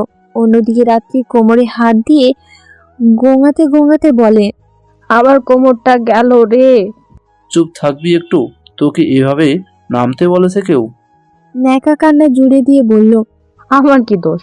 ওই লোকটাই তো ড্রয়ার থেকে পিস্তল বের করতেছিল। যদি আমাকে মেরে দিত তখন? আমি এখনো বিয়ে করিনি। মরে গেলে আমার বাচ্চাগুলো কাকে আম্মু আম্মু বলে ডাকতো বল? ওই গ্লাসটা বুলেট প্রুফ ছিল, যদি তোকে 100টা গুলি করা হতো তাও তো তোর কিছু হতো না, বোকামে। আমি কি সেটা জানতাম নাকি?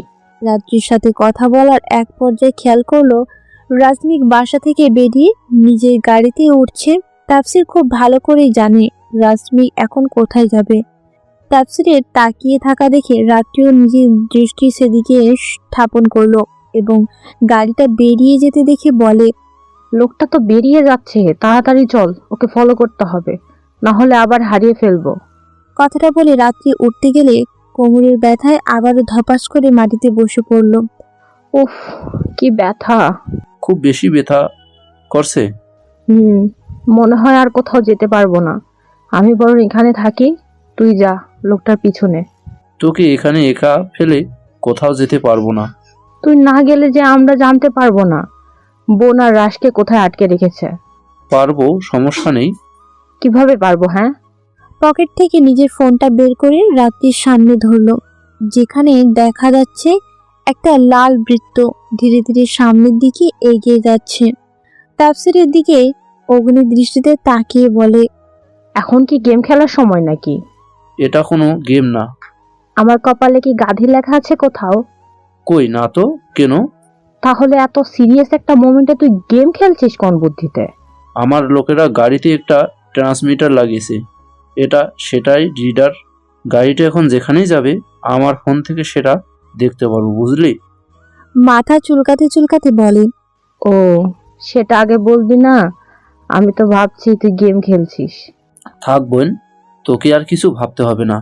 এবার আমাকে একটু দেখতে দে লোকটা কোথায় যাচ্ছে। তাফসির ওর ফোনে নজর স্থাপন করলো। প্রায় আধা ঘন্টা পর গাড়ি একটা জায়গায় গিয়ে থেমে যায়। তার মানে ভাই আর নওরিনকে এখানে আটকে রাখা হয়েছে? কি ভাবছিস?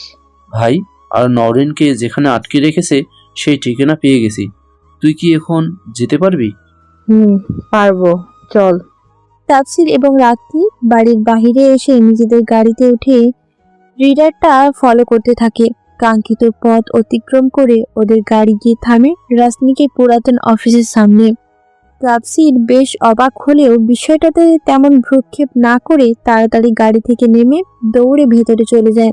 ভেতরে গিয়ে দেখে নওরিনের দেহ অচেতন অবস্থায় বাঁধা আছে একটা চেয়ারের সাথে এবং তার ঠিক পাশের চেয়ারেই গুলিবিদ্ধ অবস্থায় পড়ে আছে রাজনীকের নিথর দেহ। কপালে গুলির চিহ্নটা দেখে তাফসিরের চোখ দিয়ে অনবরত পানি গড়িয়ে পড়তে থাকে। হয়তো রাজনীকের যাত্রা এখানেই সমাপ্ত হলো, আবার হয়তো না। মাথায় হাত বুলিয়ে সান্ত্বনা দিচ্ছে রাত্রি, তাতে যেন কান্নার পরিমাণ আরো বেড়ে যাচ্ছে। রাত্রিকে নিজের বাহুরে আবদ্ধ করে বলে, এটা হওয়ার কি খুব প্রয়োজন ছিল বল? শান্ত হ, ভেঙে পড়লে চলবে না। তাছাড়া আমরা যাকে রাশমিক ভাবছি সে আসল রাশমিক নাও হতে পারে, তাই না? মৃতদেহটা হয়তো বহুরূপীর, আসল রাশমিক হয়তো বেঁচে আছে। লাশটা যদি বহুরূপীর হয় তাহলে ভাই এখানে নেই কেন? আর ওই বহুরূপীকেই বা মারলো কে? তুই এত নেগেটিভ ভাবছিস কেন? রাশমিকের কিচ্ছু হবে না, দেখিস। নরিন তো এখানেই ছিল, ও হয়তো সবকিছু জানে। আমরা ওর কাছ থেকে সব জানতে পারবো। তার আগে ওকে হসপিটালে নিতে হবে, শারীরিক অবস্থা বেশি ভালো না। হাতের উল্টো পিঠ দিয়ে চোখের পানি মুছে বলল, এটা তো আমি ভেবে দেখিনি। ভাবাভাবির কাজটা না হয় নরিনের কাছ থেকে সবকিছু শোনার পর করব, কেমন? এখন চল, ওকে হাসপাতালে নিতে হবে। চল। নওরিনকে হাসপাতালে নেওয়া হলো। কয়েকদিন যাবৎ ঠিকমতো খাবার না খাওয়ায় শরীর অনেক দুর্বল। ডাক্তারের চেক আপ শেষ হলে তাফসির কিছুটা বিচলিত হয়ে প্রশ্ন করে, নওরিন এখন কেমন আছে? আপনারা এত বিচলিত হবেন না প্লিজ, উনি একদম ঠিক আছে, তবে শরীরটা বেশি দুর্বল। এক ব্যাগ রক্ত দিতে গেলে অনেক ভালো হতো। রক্তের গ্রুপ কি? ও নেগেটিভ। অবশ্যই এই গ্রুপের রক্ত আমাদের ব্লাড ব্যাংকে আছে, কিন্তু আপনারা তো জানেন ব্লাড ব্যাংকের কারা রক্ত দেয়, তাই ওনাকে ব্লাড ব্যাংকের রক্ত দিতে চাচ্ছি না। আপনাদের মাঝে কারো ও নেগেটিভ রক্ত থাকলে আমাকে জানান। ডাক্তার কথা শেষ হলে রাত্রি বিষণ্ণ গলায় বলে, আমি রক্ত দেব, আমারটা ও নেগেটিভ। ও দ্যাটস গ্রেট, আসুন আমার সাথে। রাত্রি ডাক্তারের সাথে চলে গেল এবং তাপসির ওখানে অপেক্ষা করতে থাকে। রক্ত নেওয়া শেষ হলে ডাক্তার রাত্রিকে উদ্দেশ্য করে বলে, আমি বরং রেস্ট নেন, আমাকে ভিজিটে যেতে হবে। আচ্ছা, নরেনের জ্ঞান কখন ফিরবে? আশা করছি অল্প কিছুক্ষণের মাঝে, বাকিটা আল্লাহর ইচ্ছা। যদি একটু তাফসিরকে ডেকে দিতেন তাহলে অনেক ভালো হতো। আচ্ছা, আমি বলে দিচ্ছি। একটু পরে নার্স আপনার জন্য খাবার নিয়ে আসবে, সেগুলো খেয়ে নেবে, তাহলে দুর্বলতা কিছুটা কমবে। Thank you so much doctor. It's my duty. তাপসিকে রাত্রির কাছে পাঠানোর ব্যবস্থা করে। তিনি নিজের কাজে চলে গেলেন। তাপসিরকে রুমে ঢুকতে দেখে শোয়া থেকে উঠে হাঁটার চেষ্টা করলো রাত্রি। রাত্রির চেষ্টা ব্যর্থ করে দিয়ে তাপসির বলে, আরে কি করছিস? একটু আগেই রক্ত দিয়েছিস, শরীর এখন দুর্বল, ওঠার দরকার নেই, শুয়ে থাক, দুর্বলতা কিছুটা কমবে। কথা বলার এক পর্যায়ে দরজায় কড়া নাড়ানোর আওয়াজ কানে আসে। তাপসির এবং রাত্রি দরজার দিকে দৃষ্টি স্থাপন করে লক্ষ্য করল একজন বয়স্ক মহিলা খাবারের প্লেট হাতে দাঁড়িয়ে আছেন। স্যার আসবো? বসা থেকে দাঁড়িয়ে দরজার সামনে গিয়ে বলে, স্যার বলার প্রয়োজন নেই, আমার নাম তাপসির, আমাকে নাম ধরে ডাকলেই খুশি হব। না না না বাবা, ওইটা আমার জব, আমাকে এখানে এভাবেই কথা বলতে হয়। বুঝলাম, কিন্তু আমাকে বলার প্রয়োজন নেই, আমি আপনার ছেলের মতো, তাই নাম ধরেই ডাকবেন। মুখের কোণে হাসি নিয়ে উত্তর দিলেন, আচ্ছা ঠিক আছে। এবার প্লেটটা আমার কাছে দিন। আমি পারবো, সমস্যা নেই। আমি জানি আপনি পারবেন, এবার আমাকে দিন। তোমার মা সত্যি অনেক ভাগ্যবতী, এমন ছেলে পেয়েছে। হয়তো। হয়তো মানে? আম্মু সেই ছোটবেলায় আমাকে একা ফেলে চলে গেছেন। কোথায় গিয়েছে? তিনি নেই তো কি হয়েছে, আমি তো আছি। তোমাদের ভালোবাসা যদি শেষ হয়ে থাকে আমাকে একটু খেতে দেবে, খুব খিদে পেয়েছে। তাপসিরের হাত থেকে খাবারের প্লেটটা নিয়ে রাত্রিকে খাওয়াতে শুরু করলেন। তাপসির মুখ গোমড়া করে বলে, বাহ, এখন মেয়ে পেয়ে আমাকে ভুলে গেলে। হিংসুটে। চুপ কর। আমি কেন চুপ করব? তুই চুপ কর। থাম তোরা, দুজনকে খাইয়ে দিচ্ছি, আয়। আপনার তাহলে সন্তানের অভাবটা ঘুচলো, মিসেস শিউলি। রুমে পদার্পণ করে বললেন ডাক্তার সাহেব। মিসেস শিউলে মুখভর্তি হাসি নিয়ে উত্তর দিলেন, স্যার, একসাথে দুজন সন্তান মা হলাম আজকে। অন্য একজন নার্স হন্তদন্ত হয়ে রুমে ঢুকে ডাক্তার সাহেবকে উদ্দেশ্য করে বললেন, স্যার প্লিজ তাড়াতাড়ি চলুন, আজকে যে নিউ পেশেন্ট ভর্তি হয়েছে ওনার জ্ঞান ফিরেছে, আর জ্ঞান ফেরার পর থেকে কেমন পাগলের মতো করছেন উনি, কিছুতেই কন্ট্রোল করা যাচ্ছে না। এই অবস্থায় উত্তেজনা ওনার শরীরের জন্য অনেক বিপজ্জনক। ডাক্তার এবং নার্স তড়িঘড়ি করে রুম থেকে বেরিয়ে গেলেন। পেছন পেছন তাপসির। রাত্রি এবং মিসেস শিউলিও গেল। কেবিনে ঢুকে দেখে নওরিন পাগলের মতো ছটফট করছে। মুখ দিয়ে শুধু একটাই কথাই বের হচ্ছে, না, আমার রাশের কিচ্ছু হতে পারে না, ও একদম ঠিক আছে।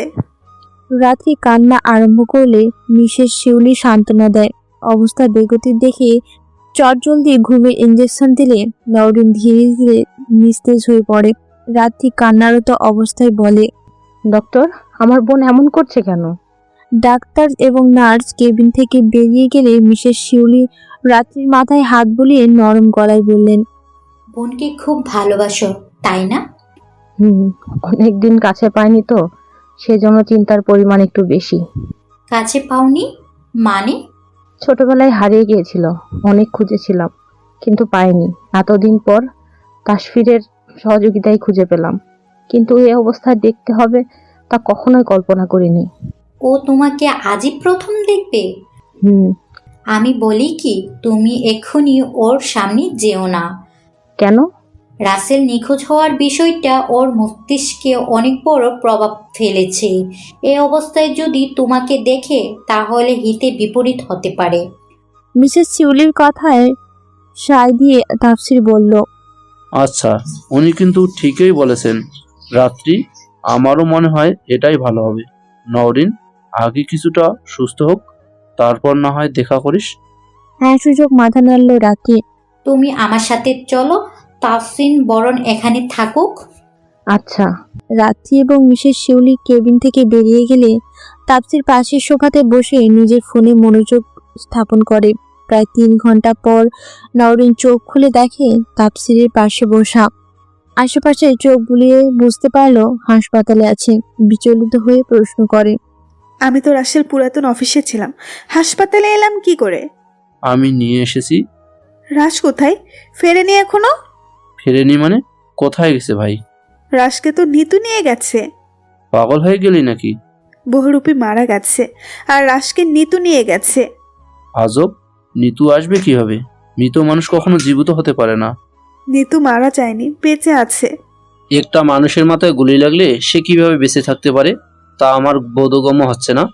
সেটা তো আমিও জানি না, কিন্তু ও বেঁচে আছে। বেঁচে না থাকলে রাসকে কিভাবে নিয়ে গেল বল? তোর কথা আমি কিছুই বুঝতে পারছি না। গতকাল রাতে ঠিক কি হয়েছিল একটু খুলে বল তো আমাকে। আচ্ছা শোন। বহুরূপী গাড়ি এসে থামলো অফিসের সামনে। তড়িঘড়ি করে নেমে ভেতরে চলে যায়। ভেতরে গিয়ে দেখে রাজমিক এবং নওরিন চেয়ারে বাঁধা অবস্থায় ঘুমাচ্ছে।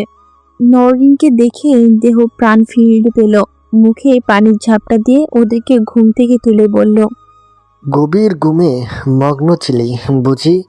রাজমিক প্রতি উত্তরে বলে, এত রাতে কি মনে করে? এই তো তোদের খোঁজ খবর নিতে এলাম।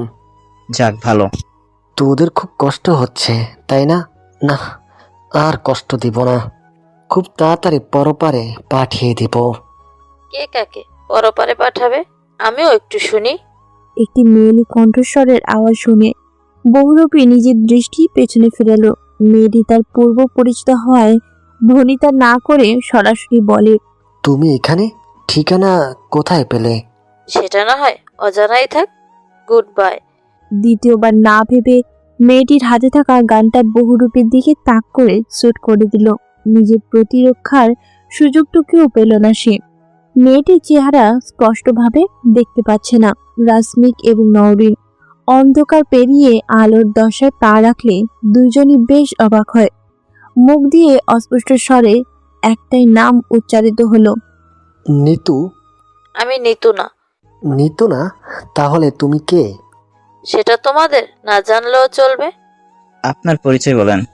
রাসমিকের চোখে চোখ রেখে বলে, আমি নিজের পরিচয় দিতে এখানে আসিনি, তোমাকে নিয়ে যেতে এসেছি। নিয়ে যেতে এসেছেন ঠিক বুঝলাম না। না বোঝার মতো কিছু নেই। দেখনি তো, ফাজলামোর একটা সীমা থাকে। তাছাড়া তুমি বেঁচে আছো কিভাবে? আমি মোটেও ফাজলামো করছি না। আমি তোমার সাথে কোথাও যাব না। যাবা না? তাই তো। Okay wait. মেয়েটি নিজের ফোন বের করে কাউকে কল দিলে কিছুক্ষণ পর 10 জন লোক এসে হাজির হলো। হাতের ইশারায় নওরিনকে দেখিয়ে দিল। কয়েকজন গিয়ে নওরিনের মাথায় পিস্তল তাক করে দাঁড়ায়। এখনো যাবে না? নাকি নওরিনের মাথার খুলি উড়িয়ে দিলে খুশি হবে? কোনটা? জেনে শুনে নিজের মৃত্যুকে আহ্বান করছো। হাসালে। যাই হোক, অনেক তো মজা হলো। এবার কাজের কথায় আসা যাক। তুমি কি ভালোভাবে আমার সাথে যাবে, নাকি এখানে বসে নওরিনের মৃত্যু দেখবে?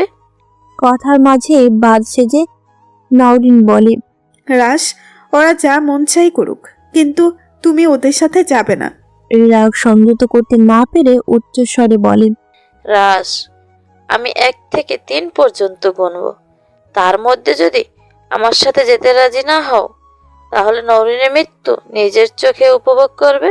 মাথা নিচু করে নরম গলায় বলল, আমি যাব, তবে একটা শর্ত আছে।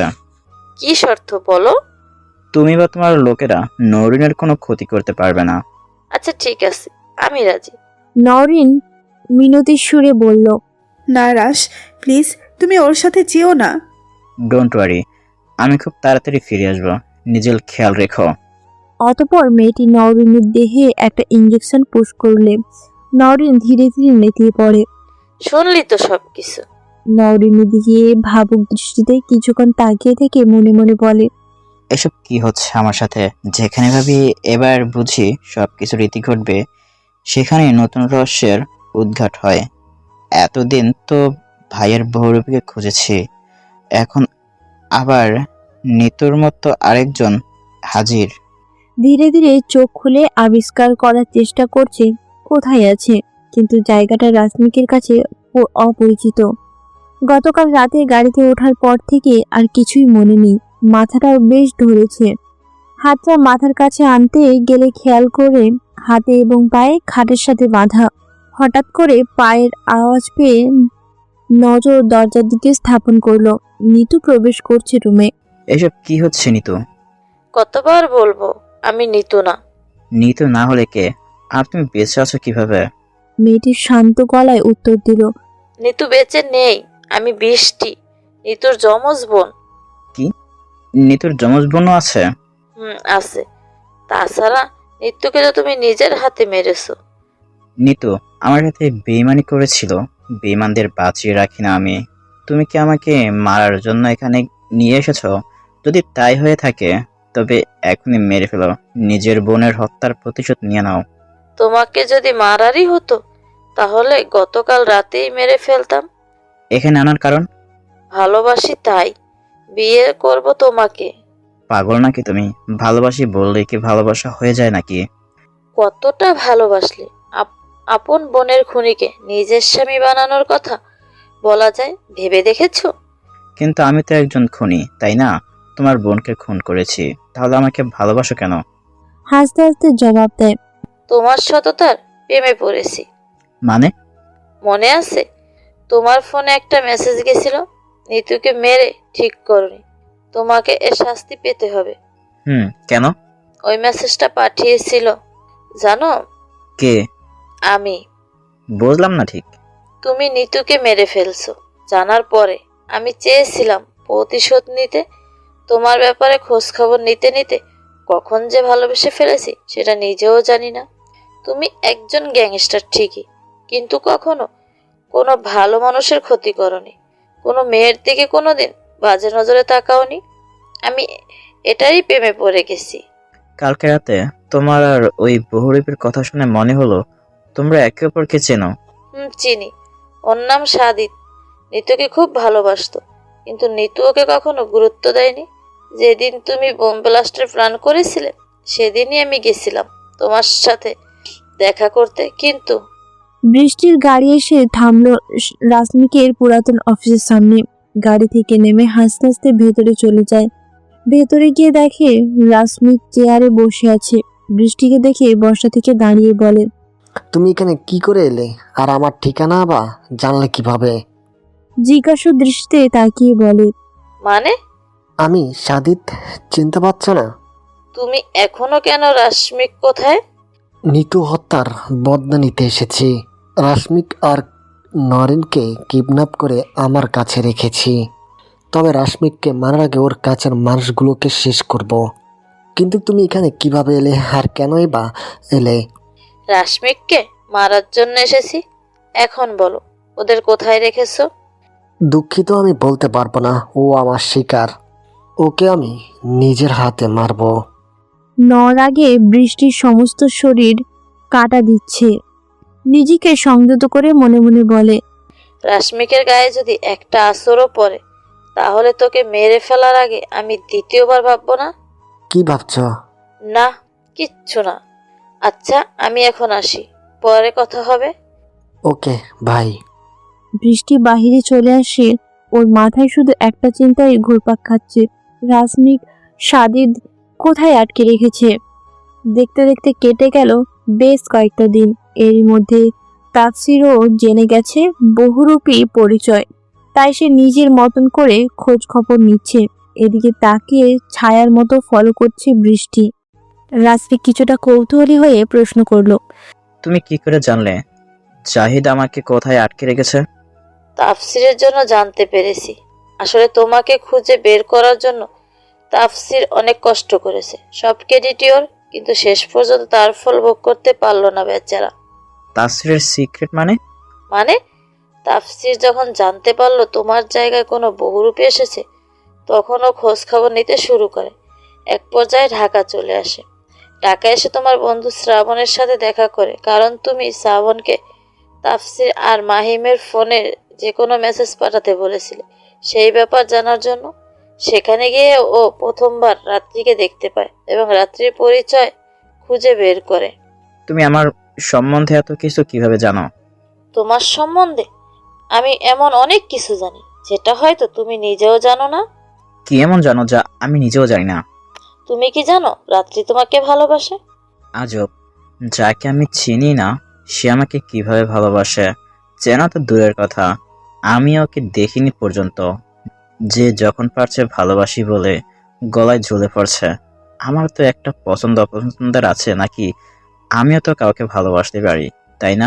আমার মনে তো শুধু নরিন আছে, ওর জায়গায় অন্য কাউকে দিতে পারবো না। সেটা বললে তো হবে না। তুমি শুধু আমার, আর আমাকেই ভালোবাসবে। দরকার হলে নওরিন এবং রাত্রি দুই বোনকে একসাথে পরপারে পাঠিয়ে দিব। দুই বোন মানে? নওরিন এবং রাত্রি। কি? ইয়েস মেরি জান, বলতে গেলে তুমি অবধি পৌঁছাতে রাত্রি অনেকটা সাহায্য করেছে। কিভাবে? প্রথম থেকে ঘটে যাওয়া সবকিছুই খুলে বলে বৃষ্টি। সবটা শোনার পরে রাসমিক বলল, সাদিদকে মেরে ঠিক করিনি, ওকে আমি নিজের হাতে মারতে চেয়েছিলাম। তুমি আর আমি তো একই, একজন মারলেই হলো। তোমার কি ধারণা আমি থাকবো তোমার সাথে? তোমাকে তো আমার সাথেই থাকতে হবে রাস। না থাকলে কিছু করতে পারবে? আমার জীবনে নরিন ছাড়া অন্য কারো অস্তিত্ব নেই। নওরিনী যদি না থাকে তখন? কি বলতে চাইছো তুমি? বৃষ্টি ওর ফোন থেকে একটা ভিডিও বের করে রাসমিকের সামনে ধরল, যেখানে একটা লোক দূর থেকে নওরিনের দিকে পিস্তল তাক করে আছে। ভিডিওটা দেখে রাসমিকের চক্ষু চড়ক গাছ, মুখে হাসি নিয়ে বৃষ্টি বলে, তুমি নিশ্চয়ই চাইবে না হাসপাতাল থেকে নওরিনীর মৃতদেহ বের হোক। এসবের মানে কি? তোমার লোকদের এক্ষুনি চলে যেতে বলো। সেটা তো সম্ভব না। তুমি আমার সাথে থাকলে নওরিন বেঁচে থাকবে, তুমি চলে গেলে নওরিনও অবশ্য চলে যাবে, তবে দুনিয়া ছেড়ে। তুমি নিশ্চয়ই সেটা চাইবে না। Decision use. বৃষ্টির কথা শুনে অন্যদিকে তাকিয়ে একটা মুচকি হাসি দেয় রাসমিক, যে হাসিতে লুকানো আছে হাজারো অব্যক্ত কথা। আচ্ছা, আমি থাকবো তোমার সাথে। খুশিতে আত্মহারা হয়ে বলে, সত্যি? কিন্তু আমার একটা শর্ত আছে। কিসের শর্ত? তুমি হয়তো জানো যে আমার একটা উদ্দেশ্য আছে, মায়ের মৃত্যুর বদলা নেওয়া। জানি। তাহলে হয়তো এটাও জানো আমার মাকে আবির খুন করেছে। আমি আবিরকে নিজ হাতে মারতে চাই। এখানে আমার কি করার আছে? আমাকে এখন যেতে দাও, আবিরকে মেরে আবার ফিরে আসবো। যদি না আসে? আসতেই হবে, আর কেন আসতে হবে সেটা তুমি ভালো করেই জানো। এজন্যই তো তোমাকে এত ভালোবাসি। সব কিছু খুব সহজেই বুঝে যাও। তুমি যেতে পারো। হাত পায়ের বাঁধন খুলে দাও। বাঁধন খুলে দিলে বাসার বাইরে এসে একটা ফ্লেক্সি লডের দোকানে গিয়ে কাকে যেন কল করলো রাসমিক। নওরিন এখন মোটামুটি সুস্থ। তাফসির ফার্মেসিতে গেছে ঔষধ আনতে।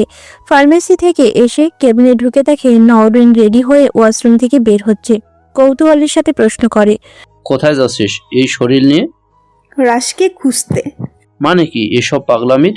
এ তো বড় শহরে, ভাইকে কোথায় খুঁজবি? আমি ডার্ক কুইন, ভুলে যাস না সিলেট শহর আমার। পাগলামি করিস না নরিন, তুই এখনো পুরোপুরি সুস্থ না।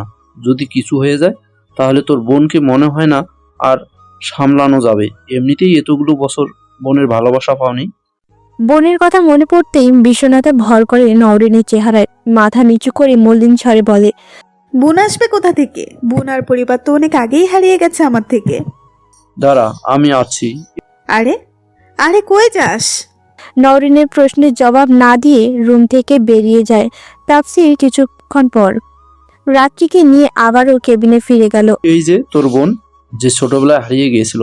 নওরিন এবং রাত্রি দুজন দুজনের দিকে অবাক চোখে তাকিয়ে আছে। দুজনের চোখেই পানি টলমল করছে। নওরিনকে নিজের সাথে আস্তে পৃষ্ঠে জড়িয়ে নিয়ে জোরে জোরে কান্না শুরু করে রাত্রিকে নিজের থেকে ছাড়িয়ে নওরিন বলে, কেমন আছিস বোন? এতগুলো দিন তোকে কাছে পাইনি, কেমন থাকতে পারি বল? কান্না থামা। চোখের পানি মুছে দিয়ে, তুইও। আব্বু আম্মুকে দেখছি না যে, আসেনি তোর সাথে? ছোটবেলায় যখন তুই হারিয়ে গেলি তার কয়েক মাস পর আম্মু হার্ট অ্যাটাক করে মারা যায়। চোখের পানি ছেড়ে দিয়ে বলে, আমার আর আম্মুর আদর পাওয়া হলো না বল। কান্না করিস না বোন, আব্বু তো আছে। জানিস ছোটবেলা থেকে এখন পর্যন্ত আম্মুর অভাব বুঝতে দেয়নি আমাকে। আমি আব্বুর সাথে কথা বলবো। এখন না, আব্বুকে সারপ্রাইজ দেব। আচ্ছা।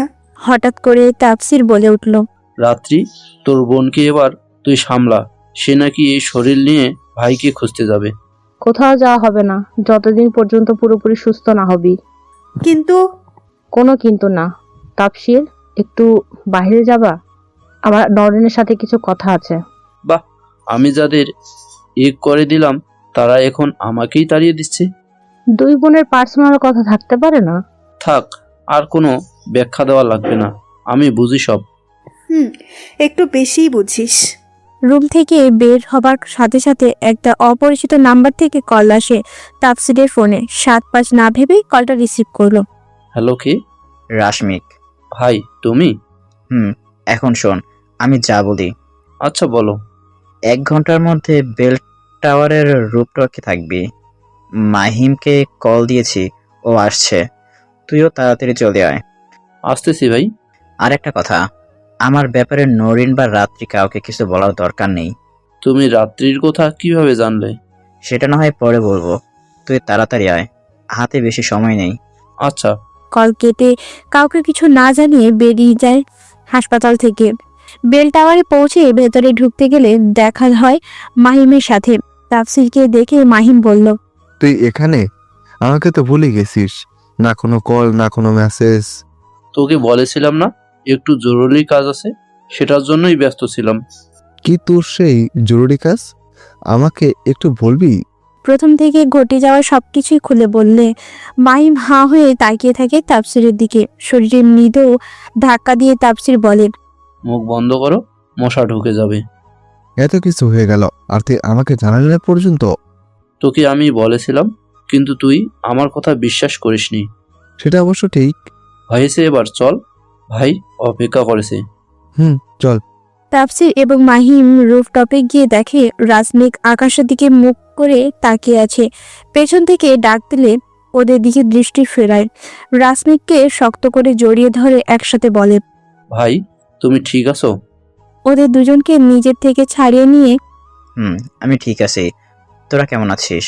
আলহামদুলিল্লাহ ভালো। এখন শোন, যে কাজের জন্য তোদেরকে এখানে ডাকলাম। বলো। আবির কোথায়? সম্ভবত বাসায়। ওকে ফোন দিয়ে এখানে আসতে বল। আচ্ছা। মাহিম নিজের পকেট থেকে ফোনটা বের করে আবিরের নাম্বারে কল দিল। কিছুক্ষণ রিং হওয়ার পরে আবির কলটা রিসিভ করে বললে, হ্যাঁ মাহিম বল। কোথায় তুই?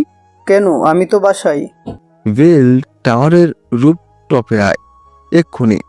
কেন কেন সমস্যা হয়েছে নাকি? না তেমন কিছু না, তুই আয়, তারপর সব বলছি। আমি আসি। কলটা কেটে রাজনিককে উদ্দেশ্য করে বলে, ভাই ও আসছে। মাহিমের কথা শুনে মনে মনে কিছুক্ষণ তৃপ্তি হাসি হেসে নিল রাজনিক। আবির রেডি হয়ে বেরিয়ে পড়ল। বেল টাওয়ারে পৌঁছে রুফটপে গিয়ে দেখে কেউ নেই। আলতো পায়ে সামনের দিকে এগোতে এগোতে বলে, মাহিম কোথায় তুই? কাউকে খুঁজছিস? একটা অপরিচিত কণ্ঠস্বরে আওয়াজ শুনে আবির পেছন ফিরে তাকিয়ে দেখে একটা লোক জোকারের মাস্ক মুখে দাঁড়িয়ে আছে। কৌতূহলী হয়ে প্রশ্ন করে, তুই কে? তুই এখানে কি করিস? লোকটা নিজের মুখ থেকে মাস্কটা সরাতেই আবির অস্পষ্ট স্বরে বলে, ভাই তুমি? আমি মারা গিয়েছি দুনিয়ার কাছে, নিজের কাছে না। কিন্তু তুমি এখানে কি করছো? একটা বিমানকে শেষ করতে এলাম। আর তুমি বেঁচে আছো কিভাবে? সেটা না হয় অজানাই থাক। মানে আজকে পৃথিবীতে তোর শেষ দিন। আমার না, আজকে তোর শেষ দিন। কথাটা বলে কোমরে হাত দিয়ে বুঝতে পারে গান সাথে আনেনি। চেহারায় কিছুটা আতঙ্কের ছাপ ফুটে ওঠে। আবিরের অবস্থায় কটূক্তি করে রাজনিক বলে, কি হলো, গান আনিসনি? আমারটা দিব। দৌড়ে পালাতে গেলে লক্ষ্য করলো মাহিম গেট লাগিয়ে দিচ্ছে। মাহিমের কর্মকাণ্ডে কিছুটা ক্রুদ্ধ হয়ে আবির বলল, বিশ্বাসঘাতক। হাসতে হাসতে বলে, আমি বিশ্বাসঘাতক হলে তুই কি? যে মহিলা আমাদের রাস্তা থেকে তুলে এনে মায়ের ভালোবাসা দিয়ে বড় করলো, তুই তাকে মেরে ফেললি?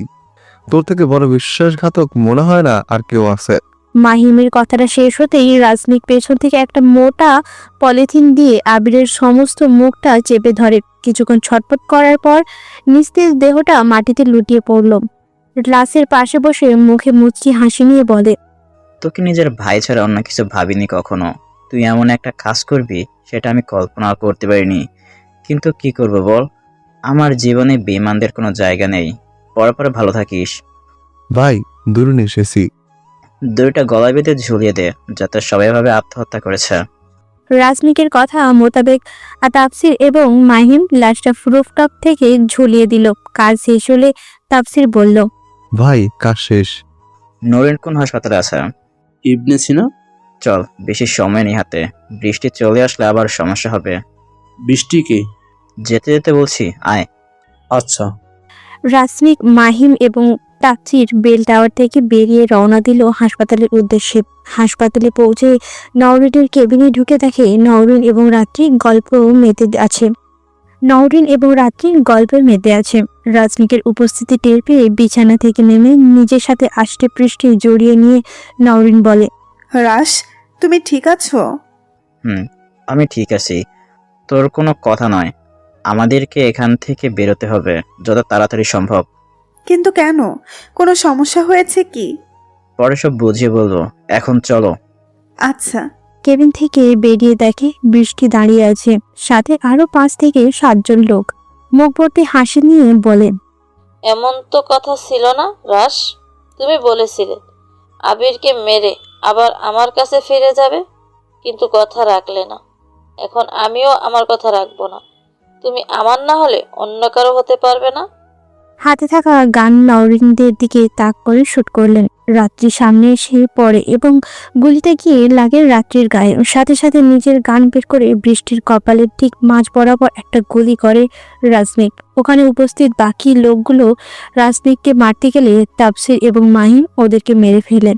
নওরিন ফ্লোরে বসে রাত্রির মাথাটা কোলে তুলে কান্না করতে করতে বলে, বোন, তুই এমন কেন করলি? রাশ, প্লিজ ডাক্তার ডাকো। রাত্রি নওরিনকে আটকে দিয়ে বলে, না, ডক্টর ডাকার দরকার নেই। আমার হাতে বেশি সময় অবশিষ্ট নেই। শেষ নিঃশ্বাসটা তোর কোলে ত্যাগ করতে দে। এমন কথা বলিস না, তোর কিছুই হবে না। রাত্রি চোখ দুটো ধীরে ধীরে বন্ধ হয়ে যায়। আর কখনো কথা বলবে না সে। চলে গেছে বহু দূরে, হয়তো নিজের কিছু ইচ্ছা পূর্ণ রেখে। কি হলো বোন? কথা বল বোন।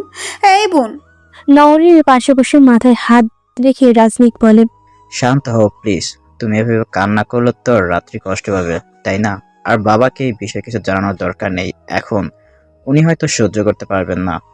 রাশ, আমার সাথে এমন কেন হয় বলবে? ছোটবেলা থেকেই মায়ের আদর পাইনি, এত বছর পর বোনকে কাছে পেলাম, তাও এভাবে হারাতে হলো। কান্না থামাও, চলো ওর দাফনের কাজটা সেরে ফেলি। হাতে বৃদ্ধা আঙুল দিয়ে চোখের পানি মুছে। রাত্রির দাফন কাজ শেষ হলে তাফসির এবং মাহিমকে উদ্দেশ্য করে রাজনিক বলে, আজকে থেকে জোকার কিং গ্যাং এর লিডার তোরা। যদি বেঁচে থাকি তাহলে হয়তো কোনো একদিন আবার দেখা হবে। কিন্তু ভাই, এভাবে সবকিছু ছেড়ে? অনেক বছর তো বাঁচলাম গ্যাংস্টার হয়ে, এবার না হয় ভালো মানুষ হয়ে একটু বেঁচে দেখি দুনিয়াটা কেমন। ভালো থাকিস তোরা। নরিন, আসো। রাজমিক বাইক স্টার্ট দিলে নওরিন বাইকে উঠে তাফসির এবং মাহিমকে উদ্দেশ্য করে বলে, আসি রে ভাই, ভালো থাকিস। পেছন থেকে রাশমিকে খুব শক্ত করে জড়িয়ে ধরে নওরিন।